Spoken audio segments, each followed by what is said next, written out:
Good morning, and thank you all for coming out here today to discuss what we can do to help HBCUs out. We're so happy that Alabama A&M is our sponsor this morning and our host, and we're very pleased that President Williams is here. And we're going to ask President Williams if he will welcome us to Alabama A&M and say what he wants to say about Alabama A&M. But before he does that, why don't we start by everybody introducing themselves, and I'm going to give you the model. I'm John Rosenthal, TCRDF. That's all I'm looking for. That's all I'm looking for. So, Brother Coker, can you start on that back row? Certainly, sir. I'm Phil Coker, U.S. Assistant USA. Paul Ruffin, on the two sides of the AALU press. On the material.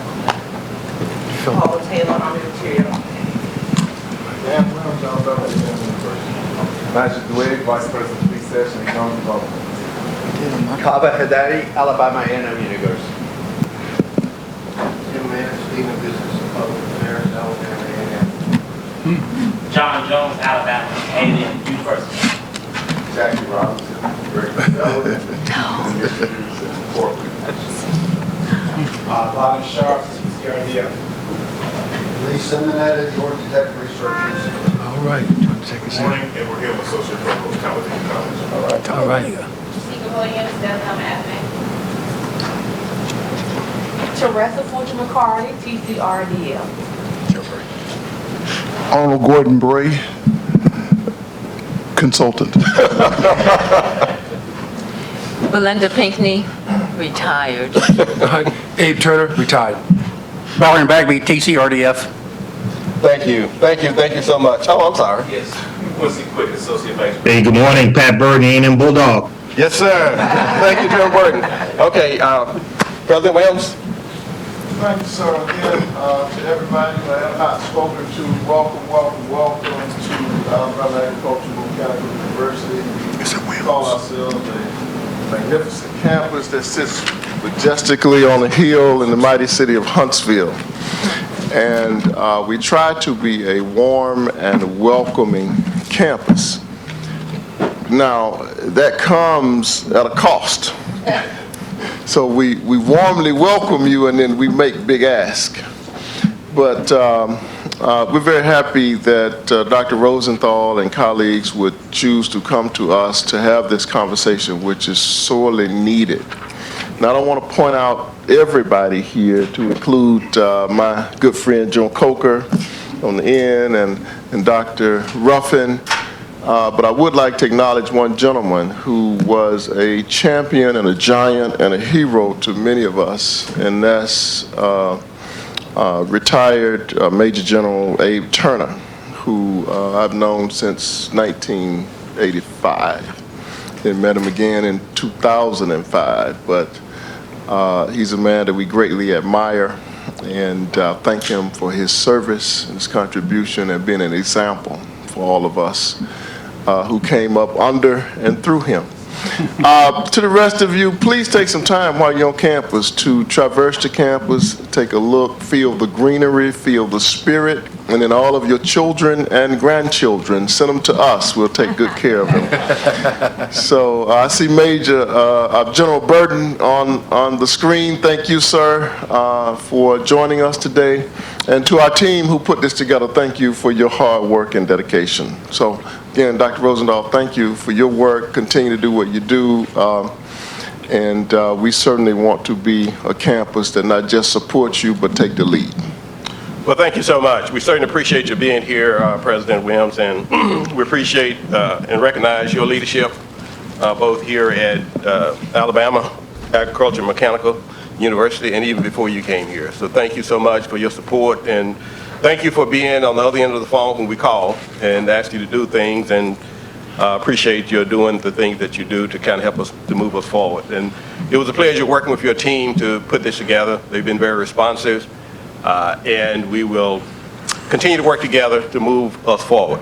Now, the purpose of today's session is simply to develop new avenues and new resources for HBCUs to penetrate and understand the Department of Defense, the Army, how it works, and how we can improve our access to research grants and contracts. There was an article in Fortune magazine that some of you may have seen a few weeks ago, and it spoke about the amount of science and engineering funds going to HBCUs. In 2020, that amount was a little over $900,000.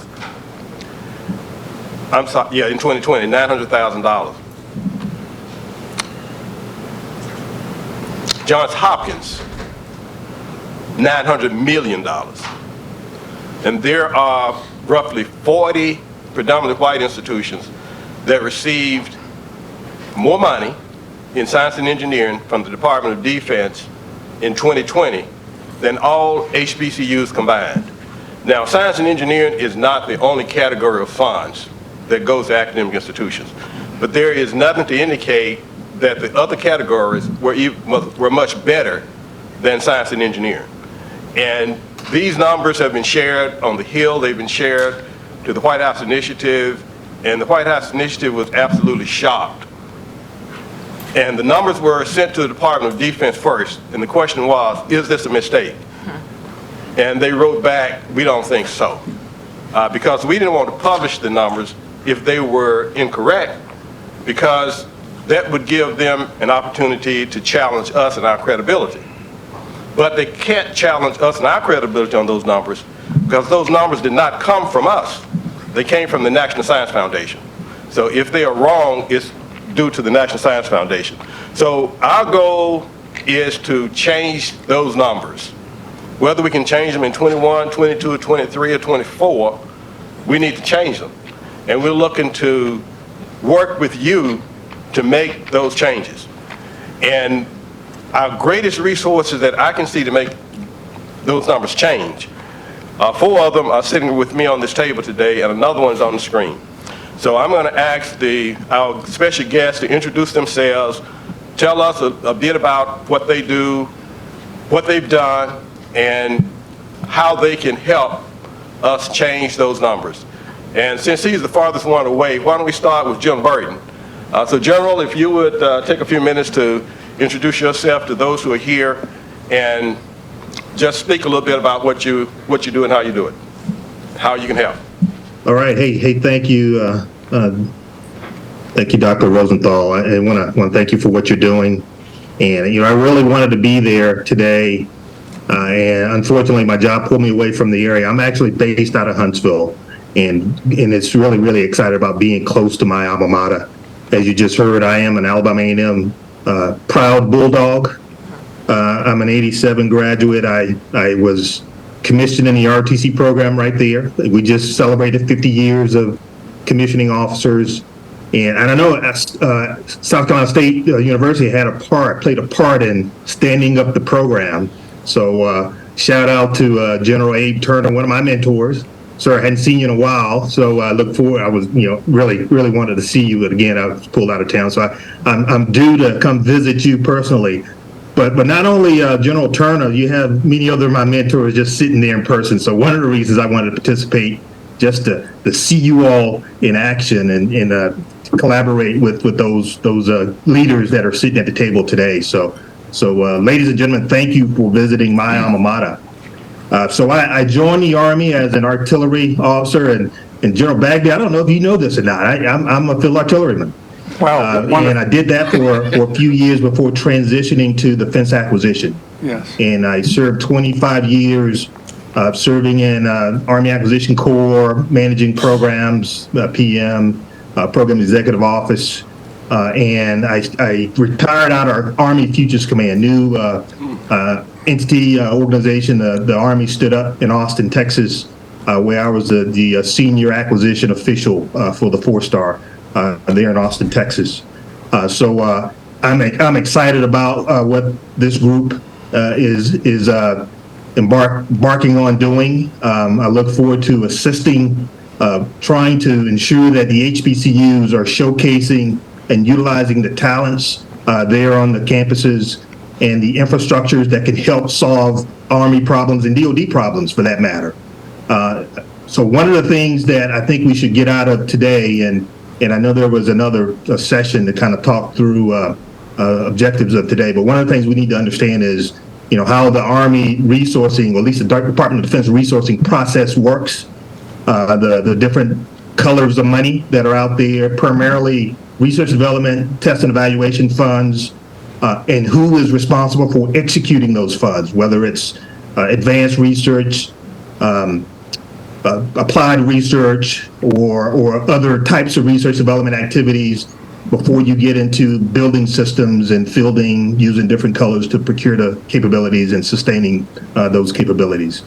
So I think most of the activity associated with what we see ourselves competing for is probably within applied and advanced research.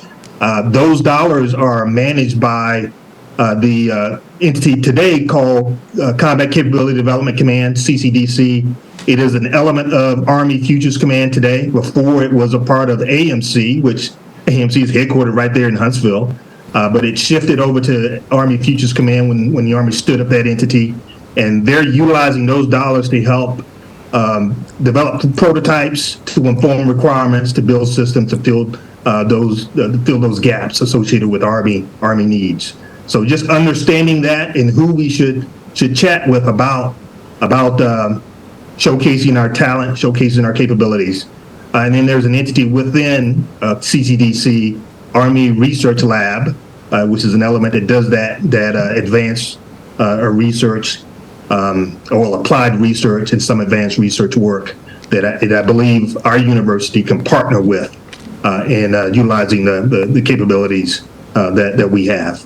So just understanding that. Now I'll stop there. It's probably been a little wordy. I do have some experience based on my last 25 years on active duty, and I'm excited about participating with this group of distinguished members on the panel. Thank you. Well, thank you, sir. We certainly appreciate your comments, and we'll get back to you. So our next general is General Pinckney, and she is one of my church members. So when you start looking for people, you look at resources around you, and we've been around each other for a number of years. And I normally call her Belinda, but today I'll call her General. I'm used to being called Belinda. I started in the military some time ago, actually 1976, as a private first class. And I went from private first class to general officer. I was really blessed and highly favored. And part of that reason was because I didn't like the field that I was in, and I stepped out of it for years and became a private first class, and it was the best thing I could have done. While being in the military, I've served at every level as a finance officer and comptroller. And I'll tell you, if you don't know money management, you can spin wheels wishing, but you won't have the dollars to support it. And I've been one of those blessed ones to deal with defense. I mean, I started, as I said, as a private first class. I went from that to going to OCS, Officer Candidacy School. They gave me an exception to policy so that I could even go to OCS, which was a 5, what we call, at that time it was a specialist 5, but then a sergeant. And so from there I just took off. I mean, I had a company, I had a battalion, I had a brigade, had whole European theater for money management, and as a comptroller and a brigade commander, and that's how I got promoted to general officer. Every job I had involved pretty much finance and accounting. I was a principal deputy to DFAS. Everybody knows DFAS. That's the largest military funding place in the world. It pays contractors, it pays, active duty, it pays reserves. And I left that job, and I then started to do actually, I was supposed to go from brigade command into Iraq, but the chief of staff of the Army gave me a by-name request to become the Commanding General of the Family Morale, Welfare, and Recreation Command. And that body needed a lot because our families, military families, were suffering. And so I went in and looked at the budget, and we had $700 million. And I was able to, in 6 months, to get $1.4 billion because that's what we needed. We were not serving the military families properly, and it was causing a lot of hardships, and so that was the reason that the chief put me in that job. And from that job, I literally almost died the last 2 years on active duty.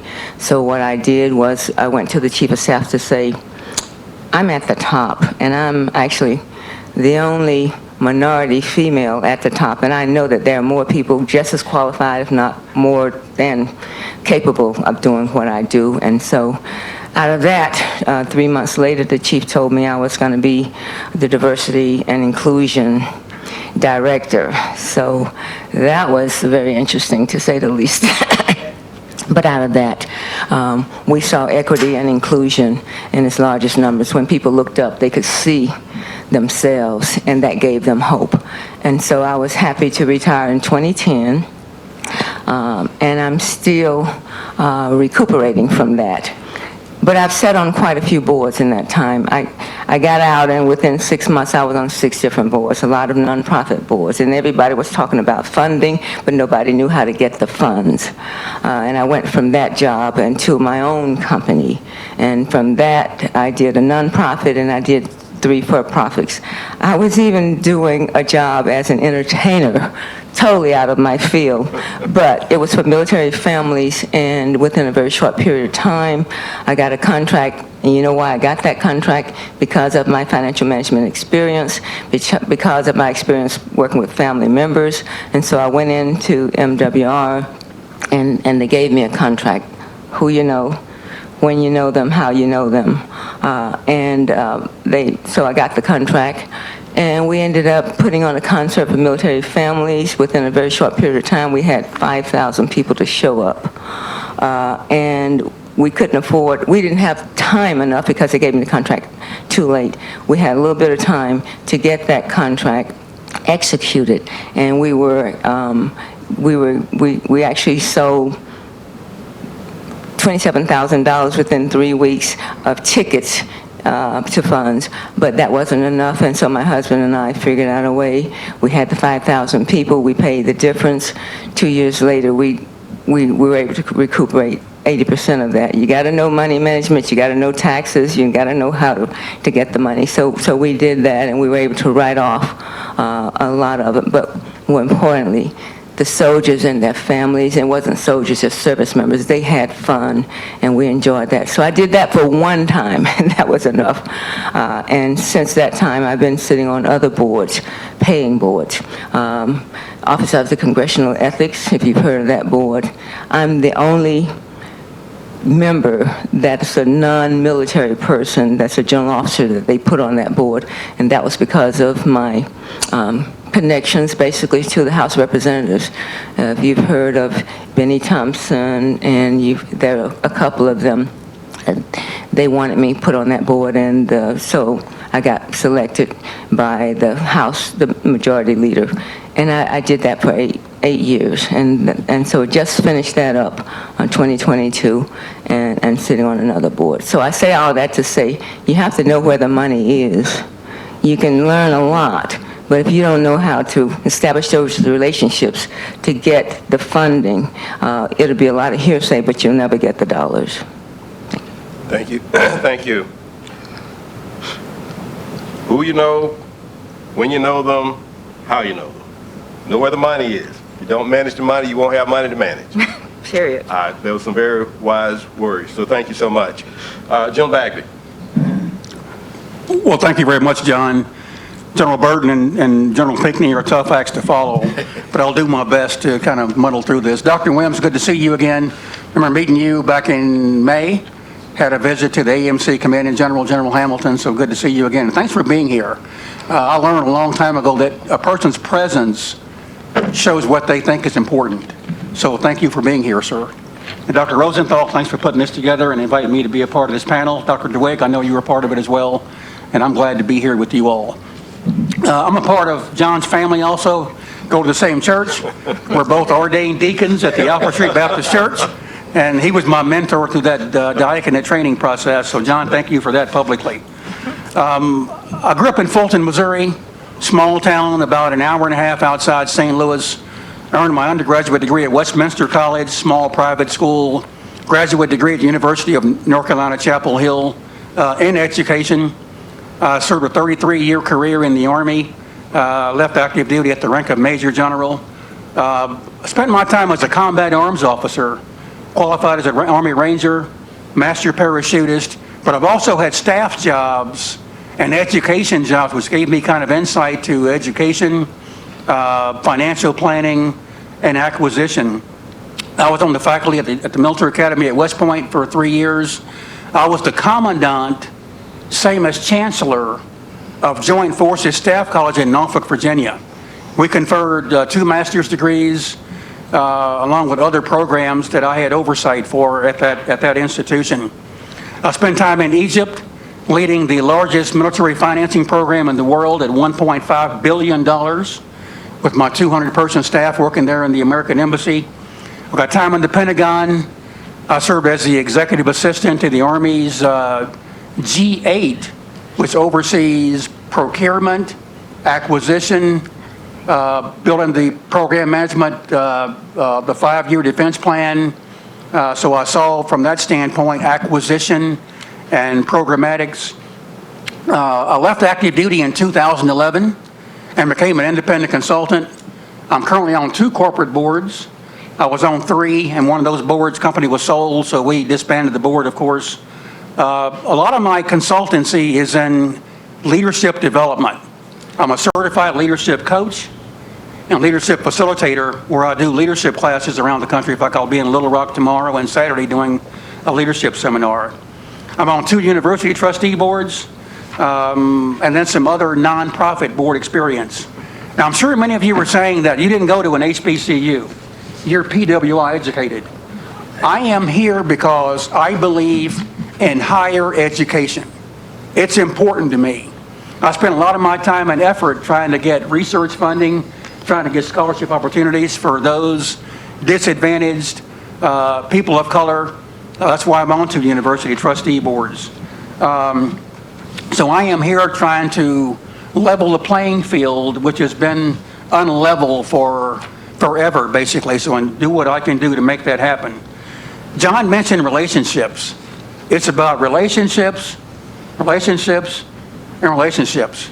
Making contacts, making visits, targeted visits to find funding opportunities that are out there for our students to get internships, and I am willing to help do that by making targeted visits. I still have a clearance, top secret SCI clearance, the highest level clearance. It's active, so I can help organizations get into space that might have classified work, to build a SCIF, a classified material facility, to do that kind of work. The funds are there. It's a matter of finding them, making the connections with those decision makers who can allocate funds for research, scholarships, internships, etc. And I'm prepared to do whatever I can to make that happen. I also serve on a Secretary of Defense appointment on the DACODI committee, the Defense Advisory Committee for Diversity and Inclusion. I've been on that board now for about 18 months, and our next meeting is in about 2 weeks, trying to work diversity and equity issues within DOD.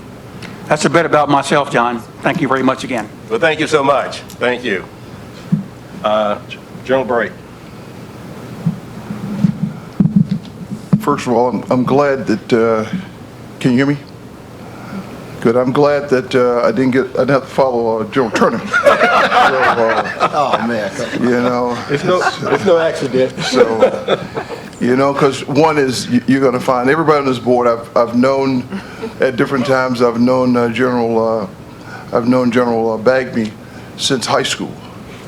I've known General Turner since the day I walked on Fort Benning. I'm an Army Infantry Airborne Ranger and commanded up through brigade in combat part of the spearhead team. I've been trained in specific issues which go from being a tactician and then evolved into a strategist on a global scale. General Coker, who's there, and I, we were plank holders together after combat, after my last leadership position in combat, and we established the Future Center, and I became the Joint and Army Experimentation Division Chief. I've been in black operations with the nation, every one our nation has.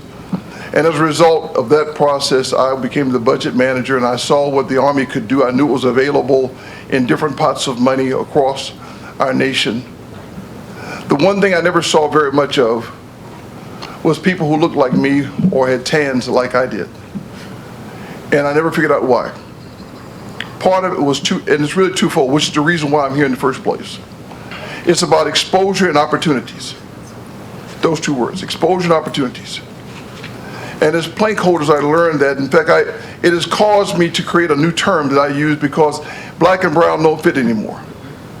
I've got family members who struggle with what that means, what that identity means, but there are three things that have been consistent.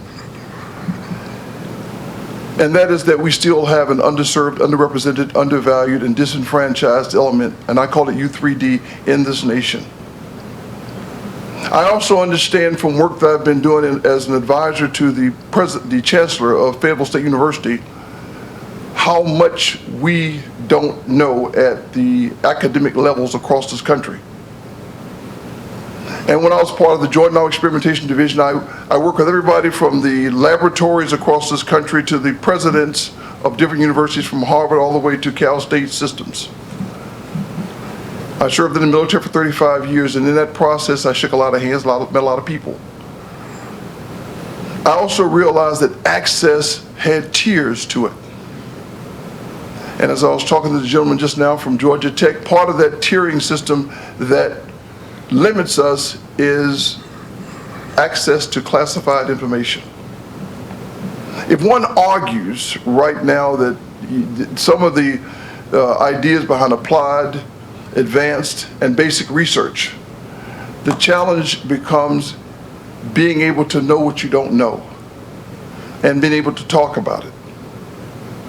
I've also learned that because of the tiering system, there's also a tiering system of access that we have developed as a nation to research levels. We all applauded a couple of weeks ago, the idea that we got $90 million given to be triaged from Howard University.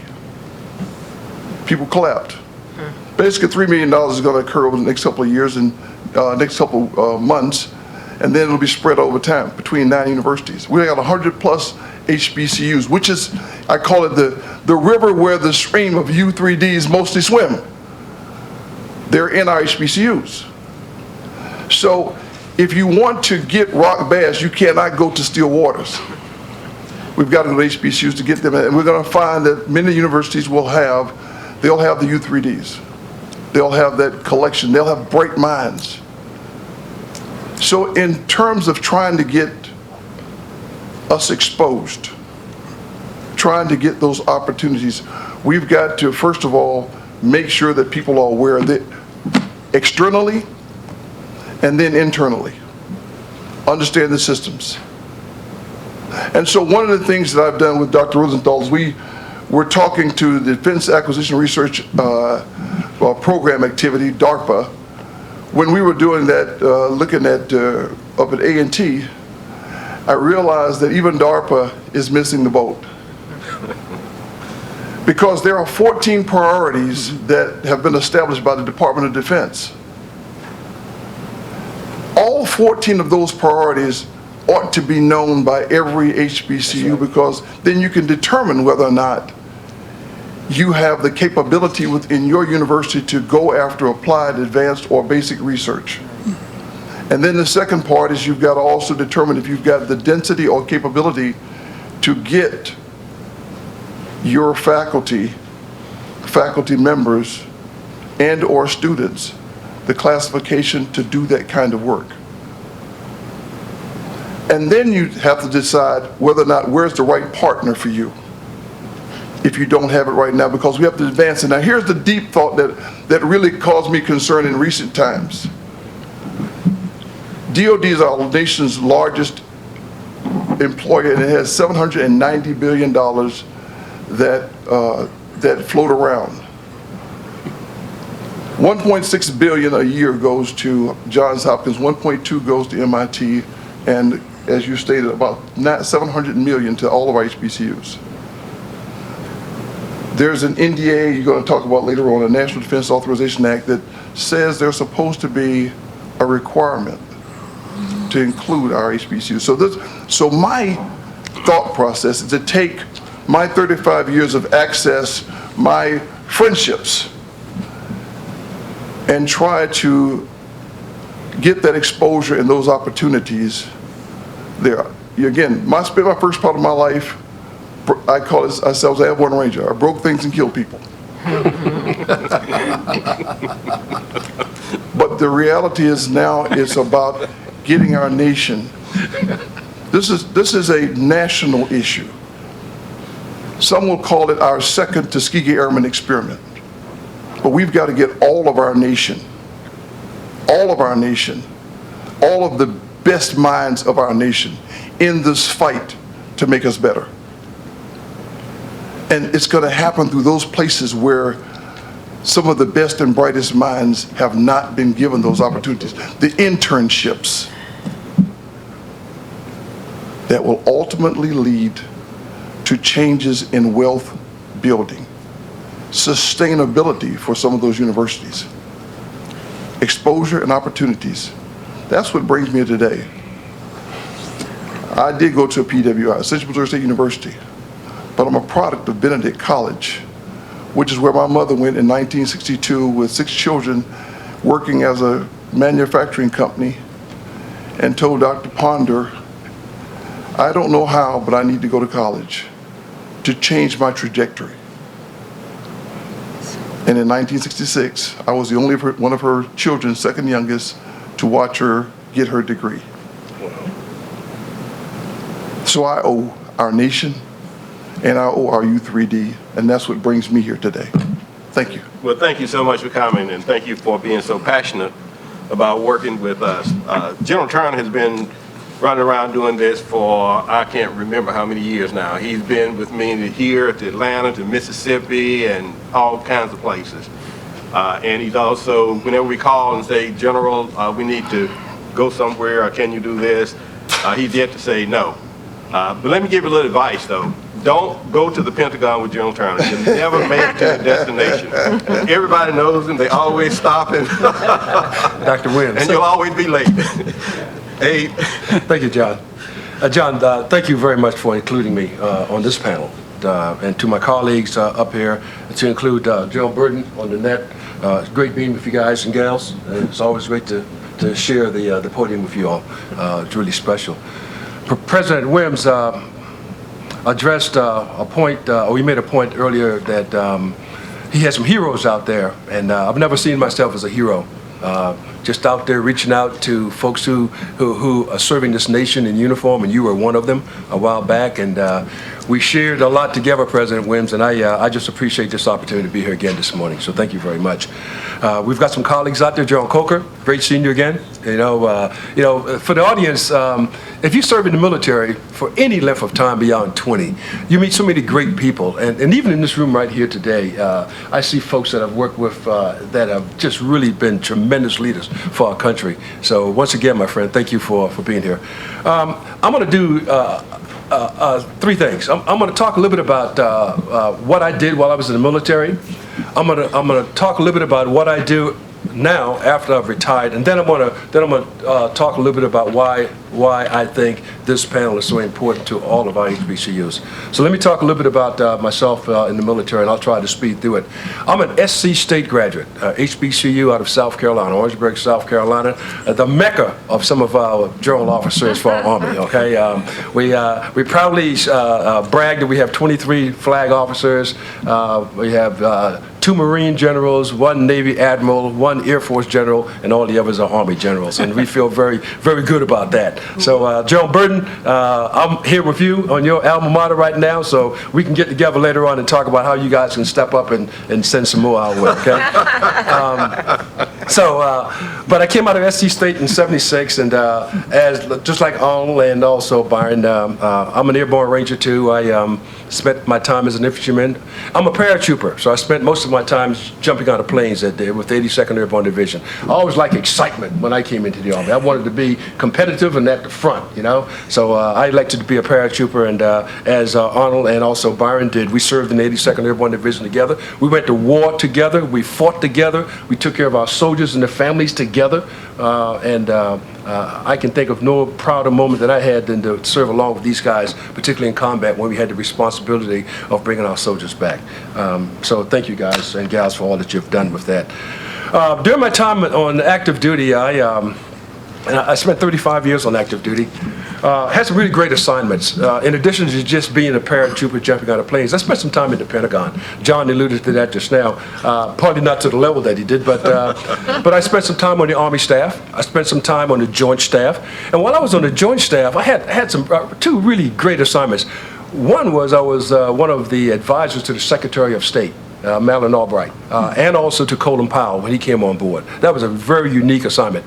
And then after doing that for about a year and a half, the Army staff sent me to the Hill, where I was chief of the House Liaison Division, okay? For those of you who may not know this, every service has a team of military personnel assigned to the House of Representatives and the Senate, okay? Army, Navy, Air Force, Marine. All of them have this team. Well, I headed up the team for the Army in the House of Representatives.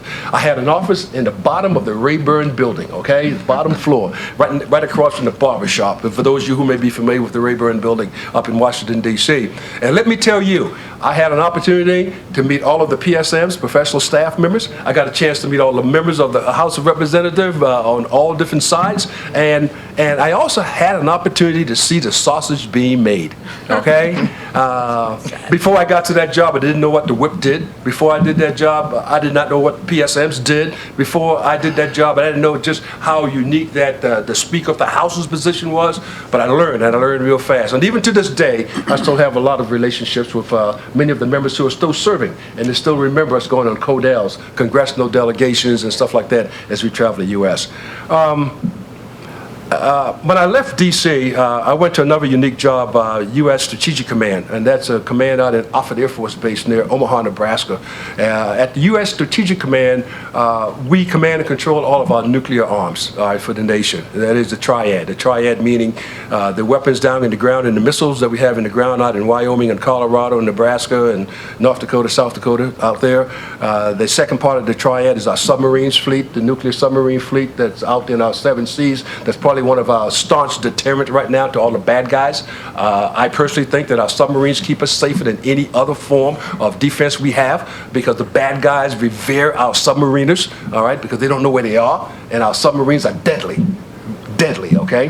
That's the second tier. And then the third, of course, is our bombers, okay? I spent time with U.S. Strategic Command prior to me retiring. That was my last duty assignment, and what a glorious time I had there, because I got a chance to really understand and have gained even a better appreciation for how safe we are as Americans. And I can tell you that we're safe as Americans. I feel very strongly to tell everyone here we are safe as Americans, as long as U.S. Strategic Command is on its P's and Q's, and they are 24/7, every day, every hour, every day. So I left active duty in 2011. I retired. I worked for my governor of South Carolina for a year and a half, Nikki Haley. You know that name. She's out there campaigning for president right now. I stayed with her team for a while, for about a year and a half, and then I decided to leave and go into private business. And that's what I've done since then, back in 2013. In 2013, I started AT Consulting, and in AT Consulting, I decided to then divert all my time, all of my remaining time, to try to assist with furthering the cause of our HBCUs across the nation. That's my calling right now, and that's why, as John mentioned, he and I have been working together now well over 10 years now, John, with this effort with Tougaloo College Research Development Foundation.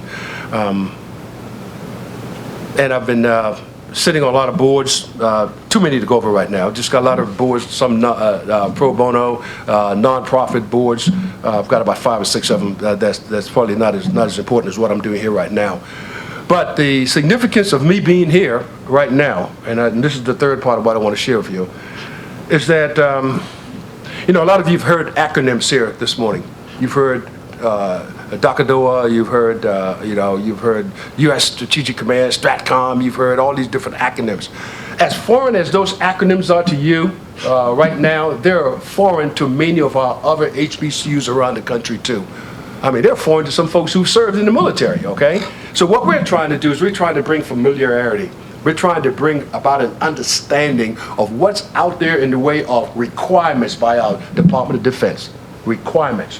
Arnold mentioned 14 priorities a while ago when he spoke to you just minutes ago. Well, those priorities will then transit into requirements. And what we want to do as board members here is that we want to help identify capabilities of our HBCUs. What are you doing out there? Just what are those things that you're really putting your fingers in, that you're tied into? What type of research capabilities you have? And then we want to match your capabilities with where the requirements are. And then we want to help open the doors to those requirements. Because without that, it'll be just like two different entities out there with a wall in between you, as it is right now today.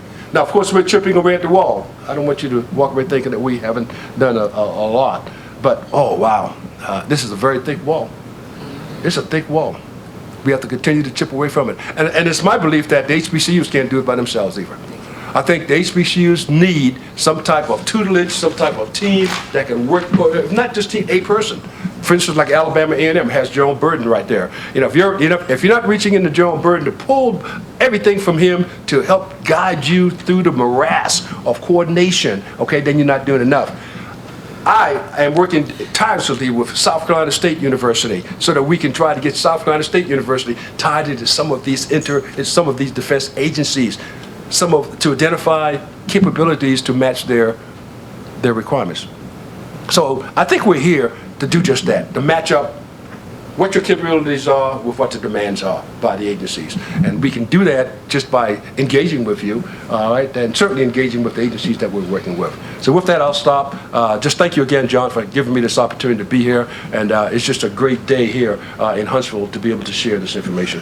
Well, I appreciate you saying that, but trust me, I did not give you the opportunity to be here. The work that you're doing with HBCUs and your interest and your passion is what got you here, not me. No, let's not get that twisted. Let's not get that twisted. So you've heard a lot of things from everybody this morning. You've heard about the 14 priorities. If you don't know what they are, that's what they're interested in paying you to do for them.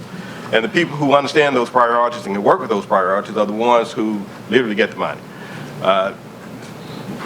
Belinda just wrote a note to me a second ago. Authorization without appropriation is nothing. Nothing. That's right. You can go there and you can authorize. Yep. But if you don't know that, and if you don't know how to work that out, that's the problem. Who you know, how you know them, how you engage with them. Those are critical things. So I wanted the generals to give you some of their background, not because I wanted you to know, how good they are, how great they are, what they did. That's beside the point. What I want you to know, and what we want to take away from their background, is that I'd be willing to bet you, and I don't bet, but if I were a betting man, I'd be willing to bet your dollar against your dollar that there is probably nobody in the Department of Defense right now that somebody up here is not 3 phone calls away. Maybe 2, John. Maybe 2. I'd be willing to bet you. So 35 years, just think about how many assignments they've had, how many people they worked for, but more importantly, how many people have worked for them over those 35 years, those 30 years, or however long they were there. How many people are still in the military? How many people are working in the Department of Defense who work with, for, or alongside these gentlemen up here? And this lady.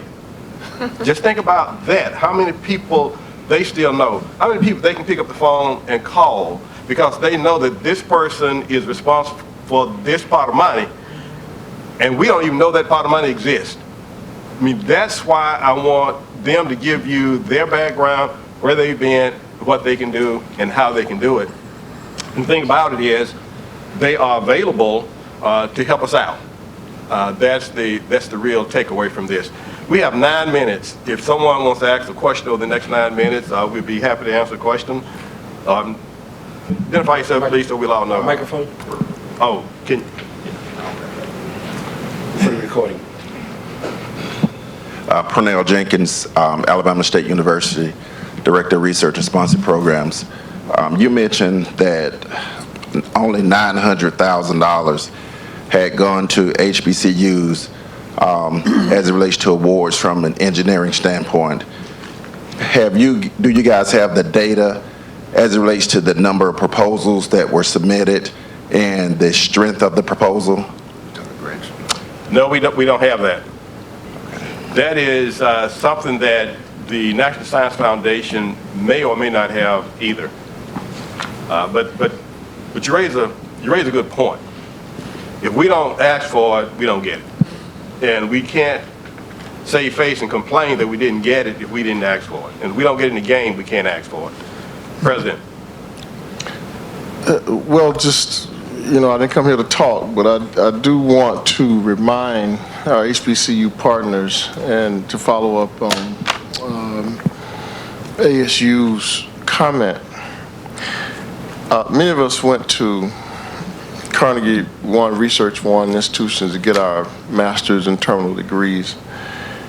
And one thing, particularly being inside the Beltway, I went to the University of Maryland, College Park, and then, of course, Johns Hopkins is right up in Baltimore.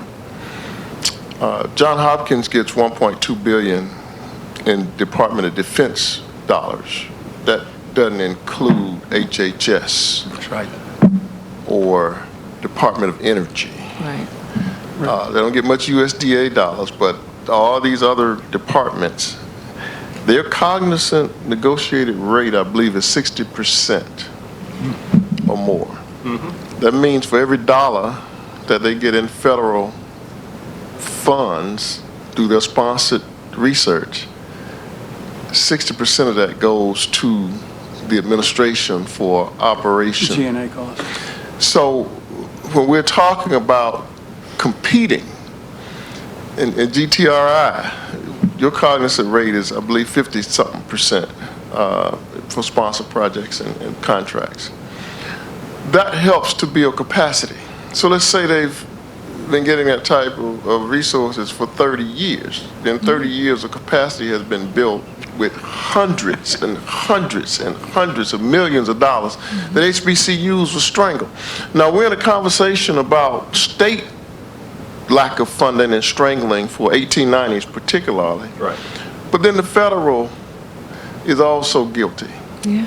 Because that's almost like subsidies to the land grants and the Carnegie Research ones and the privates. Cornell's rate is higher than that. When I was at Ohio State, our rate was 73%. So for every dollar in sponsored projects that we got, 73% went to operations. We are less than 10% of the paltry federal dollars we get. So in terms of competing, we always have to look at building capacity. You know, and that has to be a part of our argument, because if we're going to compete equitably, we can't, because we don't necessarily have the capacity to do some of the projects, particularly the primes. But if we can partner with GTRI to help build capacity, but that indirect cost is how they built the capacity. Yep. And some of those awards were not competitive. Right. Oh, absolutely. They were discretionary. Sole source. Yes. So when you start talking about who you know and how you know, that's not fair in the process. No one said it was going to be fair. I'm telling you, at the state and federal level, if you don't have somebody lobbying on your behalf so you get to know, and they get to know you as individuals and what your needs are, it's not going to happen. So let me advise you this about many HBCUs. They cannot hire their own lobbyists. Okay, Some in-state systems, Yes. the state systems do not allow them to hire their own lobbyists. Now, we got lobbyists. and that's fine, though. If you don't lobby, you can still have a relationship with someone at the state level or someone at the federal level. You need to do that because I'm sitting on a board that I've been on for 9 years. It's a really, really good black board, but they've been able to get funding at the federal level because of their relationship, and they've had them for years. So I'm not trying to put a damper on it, but I know money management, and we don't have a clue, most of us, and that's why it's not going anywhere. You really have to start off with the relationships. Well, what I was suggesting is that this is an argument that we will be taking to Washington via our various apparatus, to include Thurgood Marshall and others. Good. But it was in 1987. It was out of the House state, and we would get 73%.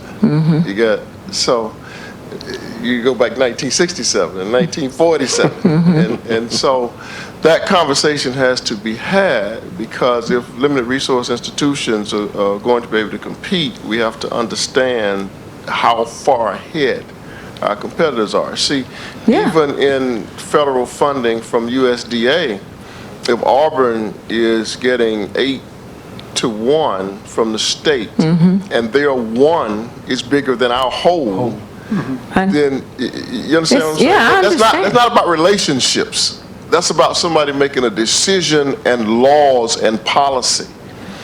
And so as we continue to develop these relationships, I just want to make sure that I put this in the conversation, that as you're talking, that this is a justice issue as well. It's not just about relationships. That is true.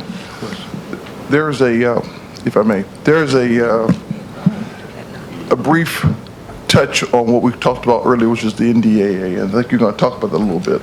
Yeah, we're going to get into that a little bit more in the next hour. So, I'll pause. No, go right ahead. Okay, because the NDAA recognizes that. This is the 75th anniversary of the integration of the United States military.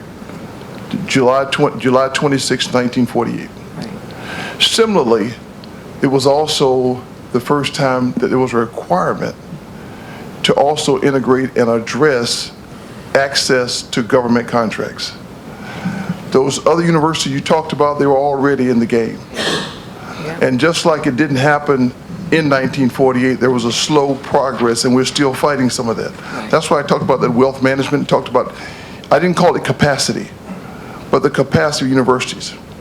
Right now, I think you have 2 of your professors in here that probably do research and also work also on the podium.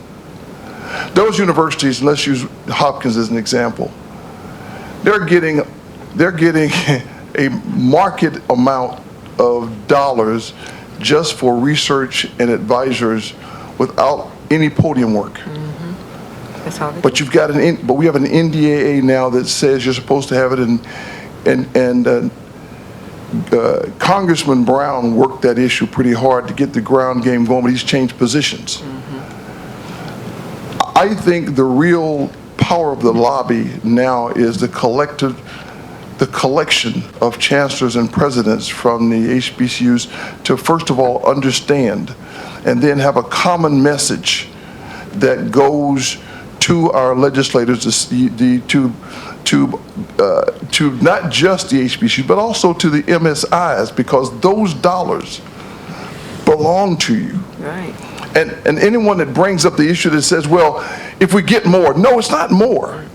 It's a portion of allocated dollars that belongs to you. And more importantly, you should also be given the tutorials, the kind of people who are part of your structure that you don't pay for, the government does, to teach you how to your point, sir, to go into, get those access, to make sure that you have, whatever you asked for, it was done appropriately.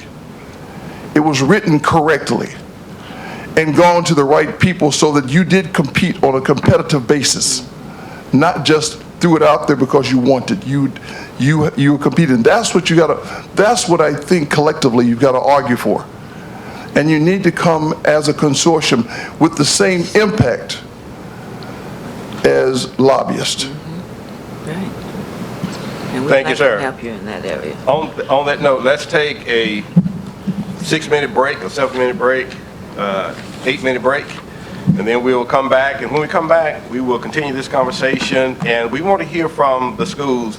Now, we've given you the pedigree of the panel and their experiences, and the question coming back is, we want to hear from you what you're looking for and how you want this group to help.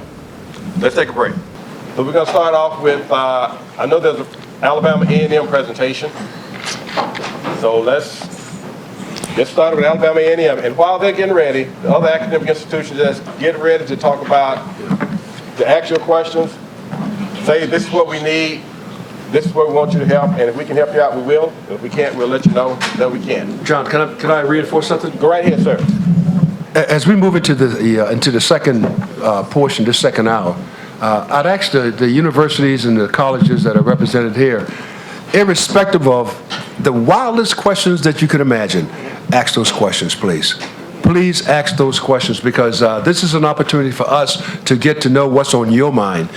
No question is too small. No question is unimportant. And I'd ask that if you always had this itching question you wanted to ask about this thing called Department of Defense and how we can go into contracting and all that, please bring it forward now, because this is an opportunity for us to capture what your thoughts are, and then we can work directly back to you to try to get solutions for you.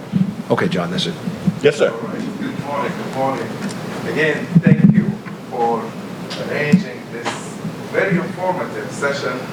And again, we want to thank the guests for coming quite a distance just to learn about those opportunities.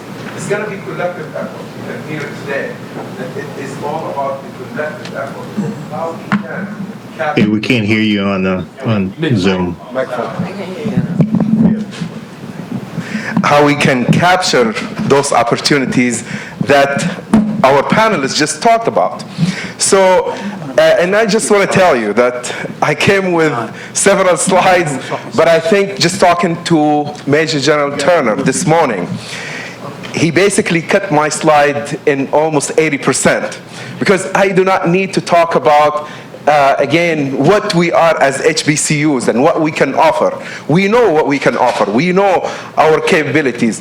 But now we want to focus on the tasks, the opportunities, how we can capture those opportunities. So I have a few slides. I'm going to zoom through them, but then I want to just refer to some of our team members to dive into the ask, because I think this is where we want to focus on the ask and how you can assist us to get to that ask and to provide us with this ask. So just quickly, again, I want to leave you with some of our capabilities. So to the panelists, just for you to look through it later on. So let's see. I think I need to turn it on. And let's see. Yeah. Okay, so next slide. All right, so again, brief history. When we were established, 1875, we are an 1890 land-grant university, which basically we offer more than what a regular university has to offer because of our status as an 1890 land-grant university. So 4 colleges, 60 undergraduate and graduate programs. You have the list of all the colleges. Those are all capabilities that we have. And I can tell you, you have the capability in the folder, and it's not enough to list all our capabilities, but you have a snapshot of those capabilities. Enrollment has been jumping up, so about 11%. What does that mean? I have students coming to this college, and I need to prep them. I need to give them the best not only education, but the best skills. So when we're talking about, infrastructure, when I have a laboratory that it is 20 years old with equipment that is 20 years old, what is the expectation that I can give to my students and the skills that I can train my students on top-notch technology? That's a deficiency. This is one of my asks. One of my asks is to get facility funding, and it's not easy. So, but I know, as you mentioned, the money is out there, but I need the help and the guidance of how we can get to that objective. Again, quick org chart. So under the Division of Research and Economic Development, so we have the Office of Compliance, we have the sponsor program, so where we funnel all the grants through there. But the most important thing, which is basically the basic of this talk, is the contracting arm. And this is what AMU RISE. We have the contracting arm here at the university to go after contracts, and we're already doing it.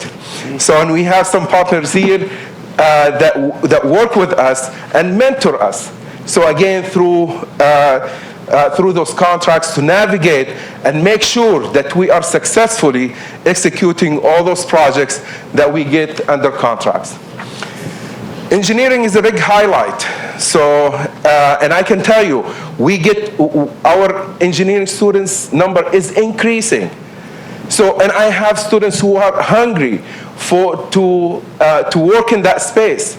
So, and I need that funding to fuel that increase in our engineering students. I need to revamp my laboratory.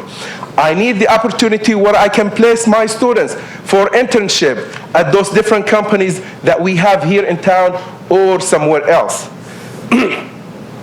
So when we're talking about STEM initiative, when we're talking about the other technologies that we teach in our engineering schools, we have the AI, so artificial intelligence, machine learning, and later on you will hear about the specific ask that we have, again from our panelists of where we at with AI.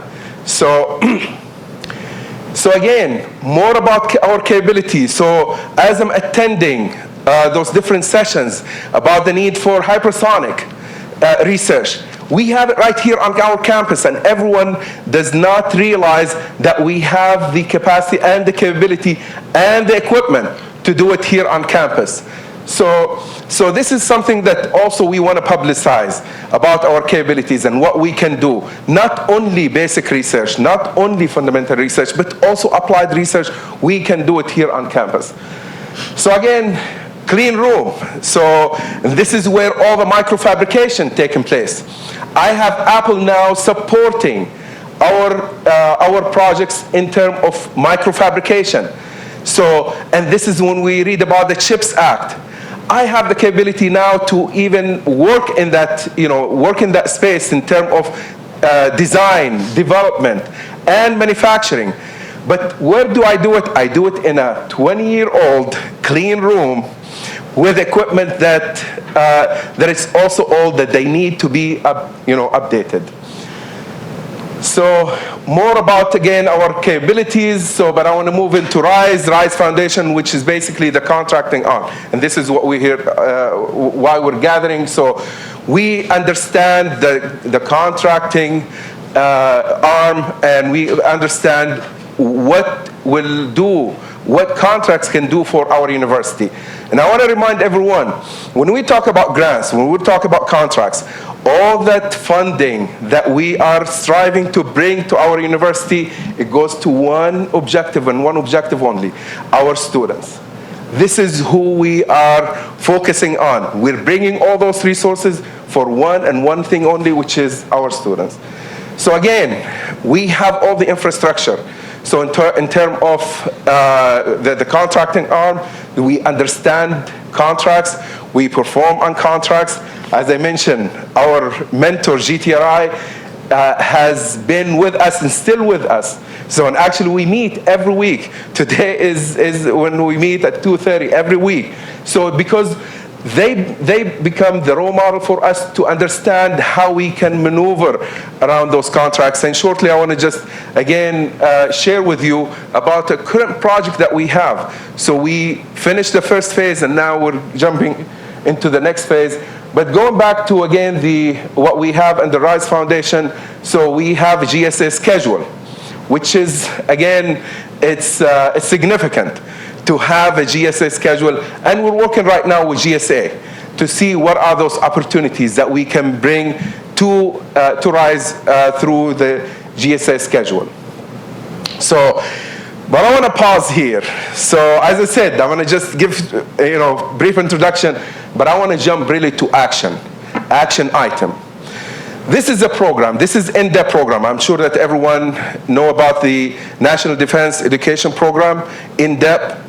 This is a very successful program that we had the opportunity to get funding for it, and I can tell you this program is going like wildfire.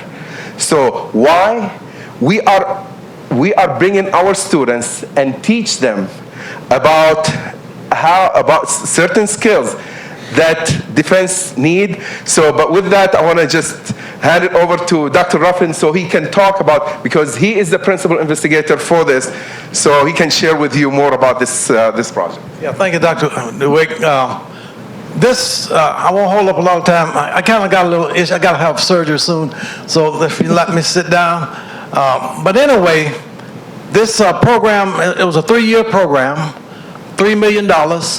And with HBCU, we have a tribal university, Navajo Tech University. We have a Hispanic Servant University, University of Houston, Victoria. And we've been able to, we have sessions with the students, and we recruit the students. And the bottom line of this is that we are able to have the students to go out on base and tour the labs, talk to the DOD, where I worked there for 32 plus years. And so the bottom line is that they are hiring our students, and we hope to get more students. And Dr. DeWick is going to help us figure out, with y'all being here, how we can continue this program, because we're in the last year. Thank you, Dr. DeWick. Absolutely, absolutely. Thank you, Dr. Ruffin. And I just mentioned to him, and we've been talking about this because this is the last year for this program. And since last year, we've been talking about how we want to have the continuation of this successful program. My ask, again, from our team here is that I want to inject $8.5 million into this program, to continue this program. And I'll tell you where we're going with this program. Where we're going with this program, we are going to bring other HBCUs to tag along with this program. So it's not only Alabama A&M is going to be working with this program. I want to see other colleges and community colleges here in the state of Alabama. I have 14 HBCUs and HBCCs here in the state of Alabama. So there is no need for me, or it makes sense that I can expand and build on on the foundation that I have put together for this program. So this program, as I said, my goal is to inject $8.5 million and double my number of students that are participating in this program. So this program is, again, been very instrumental. The number of students who are actively involved in this program keep on increasing, but my funding is limited to how many students I can accept. So again, with your help. So far, we have over 300 students. We're averaging about 100 students a year. And you can do the math, 2.9 million. So with 300 students, you can see how it is that the return on investment is tremendous. And this is all about, the return on investment. So therefore, again, our ask for this program is $8.5 million. I have detailed budget. I can share it with you so we can run with this and take it to the next level. The next project that I want to, highlight is the project that we already started, and we had seed funding for the first phase. This is in artificial intelligence and machine learning. So I want to bring Dr. Hidari to talk about this project, that it was phase 1 was funded, and now he will share with us about it. Can I say something quick? Yes. Let me borrow the microphone. Okay. Can you hear me? Is this good? Yeah, this, first of all, I'm with Lee Simonetta with Georgia Tech Research Institute, and we are super excited to be working with John and TCRDF. We have a sponsor right here in Huntsville who is committed to working with Alabama A&M and working with all HBCUs, and that's CCDC, it's Combat Capabilities Development Command, and specifically the Aviation and Missile Center. And about a year and a half ago, Dr. Jim Kirsch, who is now the director, he was one of the division leads at the time, met with Dr. Wims and made an investment in a project, and this is the project you're going to hear about. And we formed a mentor-protege program. So GTRI, who is a little bit like Johns Hopkins, in that we do a lot of FAR-based contracting based on our university-affiliated research center status, which is also gives us a sole source contracting vehicle, that we would work with Alabama A&M to bring them, elevate their research capacity and capability. And really, we centered it around 4 things, and I want to bring these out to you. One is, how do you do FAR-based contracting? It's different than doing grant research. We're doing competitive contracting, and you have to understand these contracts are cost, schedule, and performance sensitive. This isn't something you have to work with your sponsors on a weekly, monthly, annual. There's deliverables, and you've got a budget, you've got to stay on budget, you've got to let your sponsors know how you're doing budget-wise. Right. You have to have research security. Most of this is, at a minimum, controlled unclassified information, but then it quickly moves in, if you get more sensitive research, into collateral secret and beyond. Yeah. You also have to have a research infrastructure from your network. You can't do research in an open environment because most of the work has to be done, or primarily all of it has to be done by U.S. citizens, and U.S. citizens that can get DoD security clearances. So you have to have some separation between your general student body and the research that you're doing. And then the last part of this is, I guess I got the research security, contracting, the contracting part of it. You really have to build, like Dr. Wims was saying, you have to build a cost basis in your research so that you're funding in yourself. So you're recovering all the costs that you have with research. So with that said, AVMEC gave us $200,000 to start this project. We have another sponsor in Huntsville, Program Manager Aircraft Survivability Equipment. They gave us $175,000 for another research project, which they're now going to fund phase 2. And now next week, I'm going to come back and we're going to talk to the Threat Systems Management Office because they want to fund 2 projects.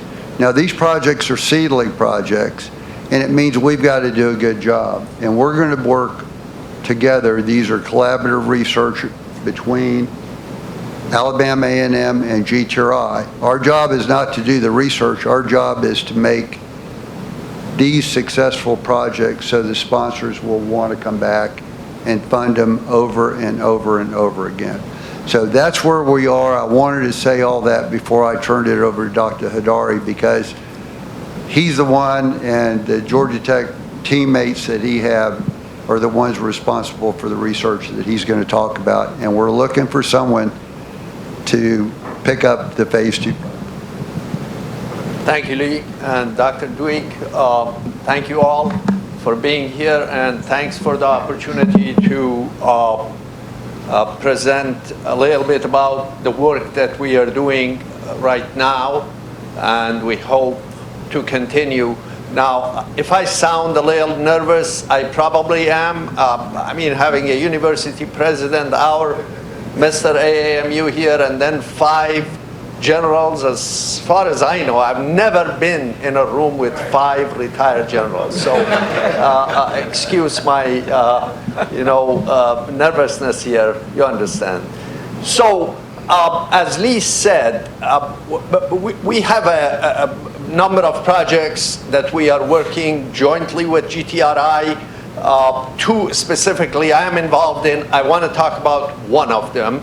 And this project involves applications of artificial intelligence, machine learning to cybersecurity. So it really touches upon several very critical areas that the Defense Department has really put it out there as critical strategic needs, and our administration has really put these areas as focus areas of university research and education. Now, everything we do here, being a university, a component of it, an important component of it, is workforce development.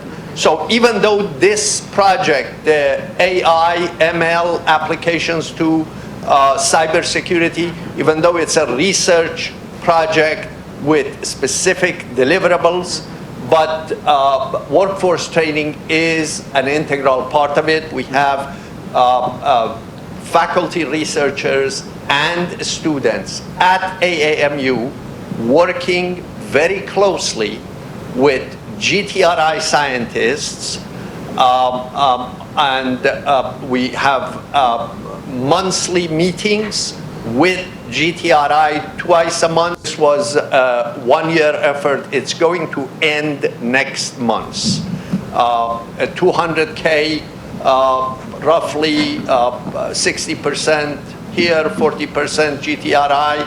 And what we have done, we have developed and extended machine learning, artificial intelligence tools for monitoring network traffic and distinguishing between normal traffic and cyber attacks. So that's the gist of it for phase 1. Now in phase 1, we have worked with open source data sets, several of them, which are known throughout the cybersecurity community. And in addition to that, we have worked also with missile defense data, which was given to us by the sponsor, which involves an actual missile defense simulator with command and control node, radar node, launcher node, and the traffic of that network, both under normal operating conditions and under cyber attack. So we have developed AI tools for binary classification of network data. What that is, it looks at the network data and alerts the system operator that something doesn't quite look right. Anomaly detection, which based on network traffic, it alarms the system operator that something may be going on, and then we can go deeper into that specific packet collection and do random forest and known techniques to figure out whether this is something really nefarious or not. So the goal of this is twofold. Number one, to protect systems against cyber attack. Number two, if there is an insider attack, how to make the system more resilient and more prone to shutting down only parts of the system that we know may be infected and letting the other parts operate normally. Now, in phase 2, we expect this to go into controlled unclassified information, CUI data, and we like to further develop what we have done in phase 1. So you detect the attack on the left of the attack before the attack actually happens, what we call indicators of attack. So you look at the network traffic, and based on that, you figure out that there may be something coming up down the line, that some attacker may be probing the system or maybe looking at the vulnerabilities and things like that. So this second phase, I think Lee mentioned, we are asking for $700K, again, distributed 60-40 between us and GTRI. I have 3 that I printed out, but we have the electronic copy that Lee can distribute. But I have 3 copies of the quad sheet. Thank you very much. So if there are any questions. I have one. Please. I have actually 2. So do you have to have this work done in a SCIF? Yes. Okay, I thought so. And so then. So the final presentation is December 11. Okay. But the end of the project is end of December. So. Okay. So what about the students? Do they have to have security clearance? And if No, so, who pays the first part was unclassified. We expect the second part eventually to go into CUI data. So then who will be paying for the security clearance for those students going into that? I just wanted to add that phase 2 is another critical milestone for Alabama A&M. GTRI, they're on subcontract to us. We are sponsoring a facilities clearance for Alabama A&M. Okay. This project is the catalyst for that facilities clearance going through the system, because we are going to be touching on controlled, unclassified information. Right. It also includes collateral secret discussions, because we're moving into from theoretical to okay, what particular network or what particular system that's, you know, at a higher, more sensitive level are we really going to be focusing our attention on. That's why this project could work for Army Material Command, it could work for PEO Missile and Space, it could work for PEO Aviation, it could work for a whole host of Army or other DoD applications. But the seed funding for this came from AVMEC, Dr. Kirsch. Part of the problems we're having right now is that we're under continuing resolution and there's not discretionary budget available. Right. Well, I asked a question about the security for the students, because that can be very expensive. But somebody's got to foot that bill as well. Yeah. So just unrelated to this project we are happy to know, I think this may be the case for most HBCUs, virtually 95% of our undergraduate students are American citizens. I have many students in my classes who actually did summer internships at various DoD sites or contractors who already have security clearance. So we have a number of students, not the students that worked on this project, but I'm talking to students every day in my classes who actually have security clearance. Hey, if I may chime in here, can you hear me okay? Sure. Yes, General. Yeah, so I think I missed sharing who I currently work for. So I work for the Boeing Company. We actually do a number of things with the students and the university.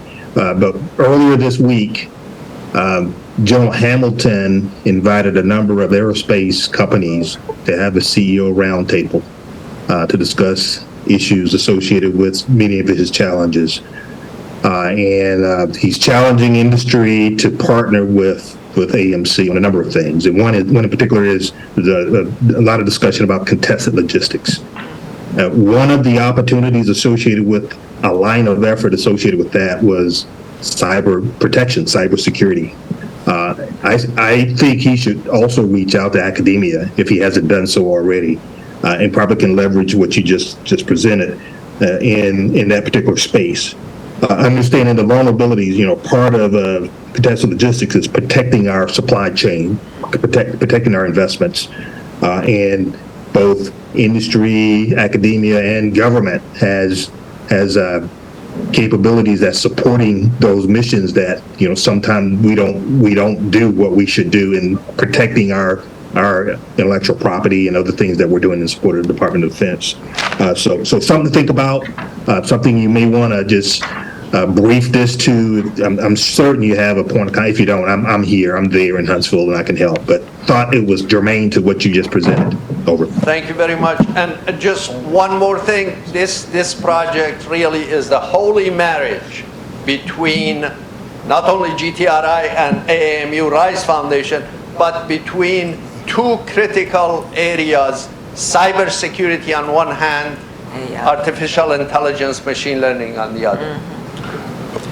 Who is owning the clearances for the students and the professors? Meaning, where is your security officer? Where does he reside? So we just hired actually an FSO who is 50% because due to our resources of supporting that. So, but we have now a security officer to clear some of those students. And we work actually with companies depending on what the project, and those companies help us to clear, do the security clearance for some of those students. So we had a professor and a student working for us this summer at GTRI, and the professor had previously an active clearance, and we reinstated that clearance. For those that don't know, that somebody has to basically own those clearances for you, and they reside. And many soldiers don't even realize their clearances travel, and they get passed over. So you got to have a source for that. So even if you're thinking about it, it's not a matter of just throwing your stuff out there. That's why I'm asking, because then there's a cost associated with that. That's why I asked. Yes. Yeah, General Bray, and one of the mechanisms of establishing those clearances, I think I heard a little about it earlier, is the internships that are available for the students. And we have a number. The Boeing company has a number of A&M interns that support DoD projects and give them opportunity to apply for clearances. But I think that's where it really starts, the need for the clearance, and then someone that, like you had indicated, owns the clearance. Over. I want to ask you a question, Dr. DeWick. One of your previous slides listed internships for DoD. I know this forum is all about Department of Defense opportunities, but how about DOE? I was on a call Monday with Oak Ridge National Labs, and they're starting their process to apply for internships for next summer, and I guess the fall of 24 and spring of 25. And I can send, I guess, to you material they sent me about how students can apply for internships. They had 700 students last year at Oak Ridge, and they wanted 1,000, but they were short on getting applications. So I'd be happy to send to you. Perfect. As a point of contact for Alabama A&M for DOE again. I think that'll be helpful. Absolutely. And actually at DOE, so just a few weeks ago, we hosted the chair of the Nuclear Regulatory Commission. So he was here on campus, and now we are in serious conversation again for opportunities for our students. Oak Ridge Laboratory, actually we are right now in reviewing an MOU. So what the opportunity that you mentioned definitely will facilitate for our students to find work in the summertime as intern for those opportunities. But this is a good segue, because we're talking about security clearance, we're talking about classified project, and this is the next ask. So we already set aside a space that we want to turn it into a SCIF. And we already have the amount that it will take to transition and transform that space. It's a 2,000 square feet. It's not big, but it's big enough for us, for what we want to do. 2,000 square feet. It's going to cost us $5.8 million. Right now, I'm actively going around and try to find out who can sponsor that space. That way I can do project here on campus. Right now, I'm relying on GTRI if I need to work on classified project, and also some other partners here in town. But also I learned that some of the partners that we work with, they would love to have a space here on campus, that it is a SCIF, that it is for them to work with us on some of those classified projects. So this is my next ask, is how can you help us to find that funding, the $5.8 million, so we can finish that facility, that SCIF facility for here at Alabama A&M on campus. And that will give the opportunity again for our students. I mean, we're talking about clearance, we're talking about skills.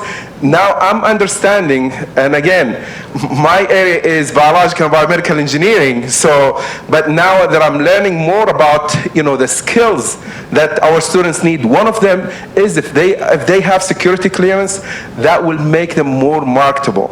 So what about if I can do this on campus and give them that skills? That will put them on the top of the list when they go out and look for a job. So the last thing that I want to talk about is the additive manufacturing. And this is an active project, and I can tell you, again, Major General Burden has introduced us to Dr. Moore, who came here on campus, and I'm in continuous communication since he came on campus up until this week, who he tasked another staffer to communicate with us when I submitted last week the Advanced Manufacturing Hub, or additive manufacturing hub, that it will be here at Alabama A&M, but it's not only for Alabama A&M, this is for the entire state. So I am going to have more participation again from HBCUs and HBCCs, students, to be part of that hub. So this is again my next ask, is to facilitate, to bring funding, to establish the center for this hub for the additive manufacturing. So again, I have that information. This is just brief introduction, but I can tell you, I have the detailed information for each of those projects that I mentioned, along with the detailed budget and what is exactly that we are doing in those spaces. So again, thank you for your attention. So John, again, thank you for putting this together. So I think I took more than 10 minutes. So, but I wanted to take this opportunity. Yes, Mr. President.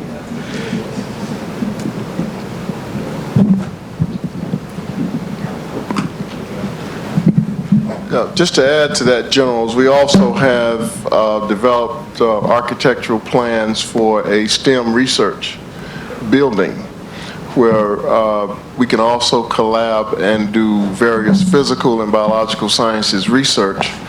And we have a proposal now in our budget this year to the state for a state-of-the-art science instructional and research facility. So we're building out capacity with state and internal funds, but that SCIF is a building that at one time it housed radioactive material, so it actually had a clearance on campus prior to us shutting down that radioactive center.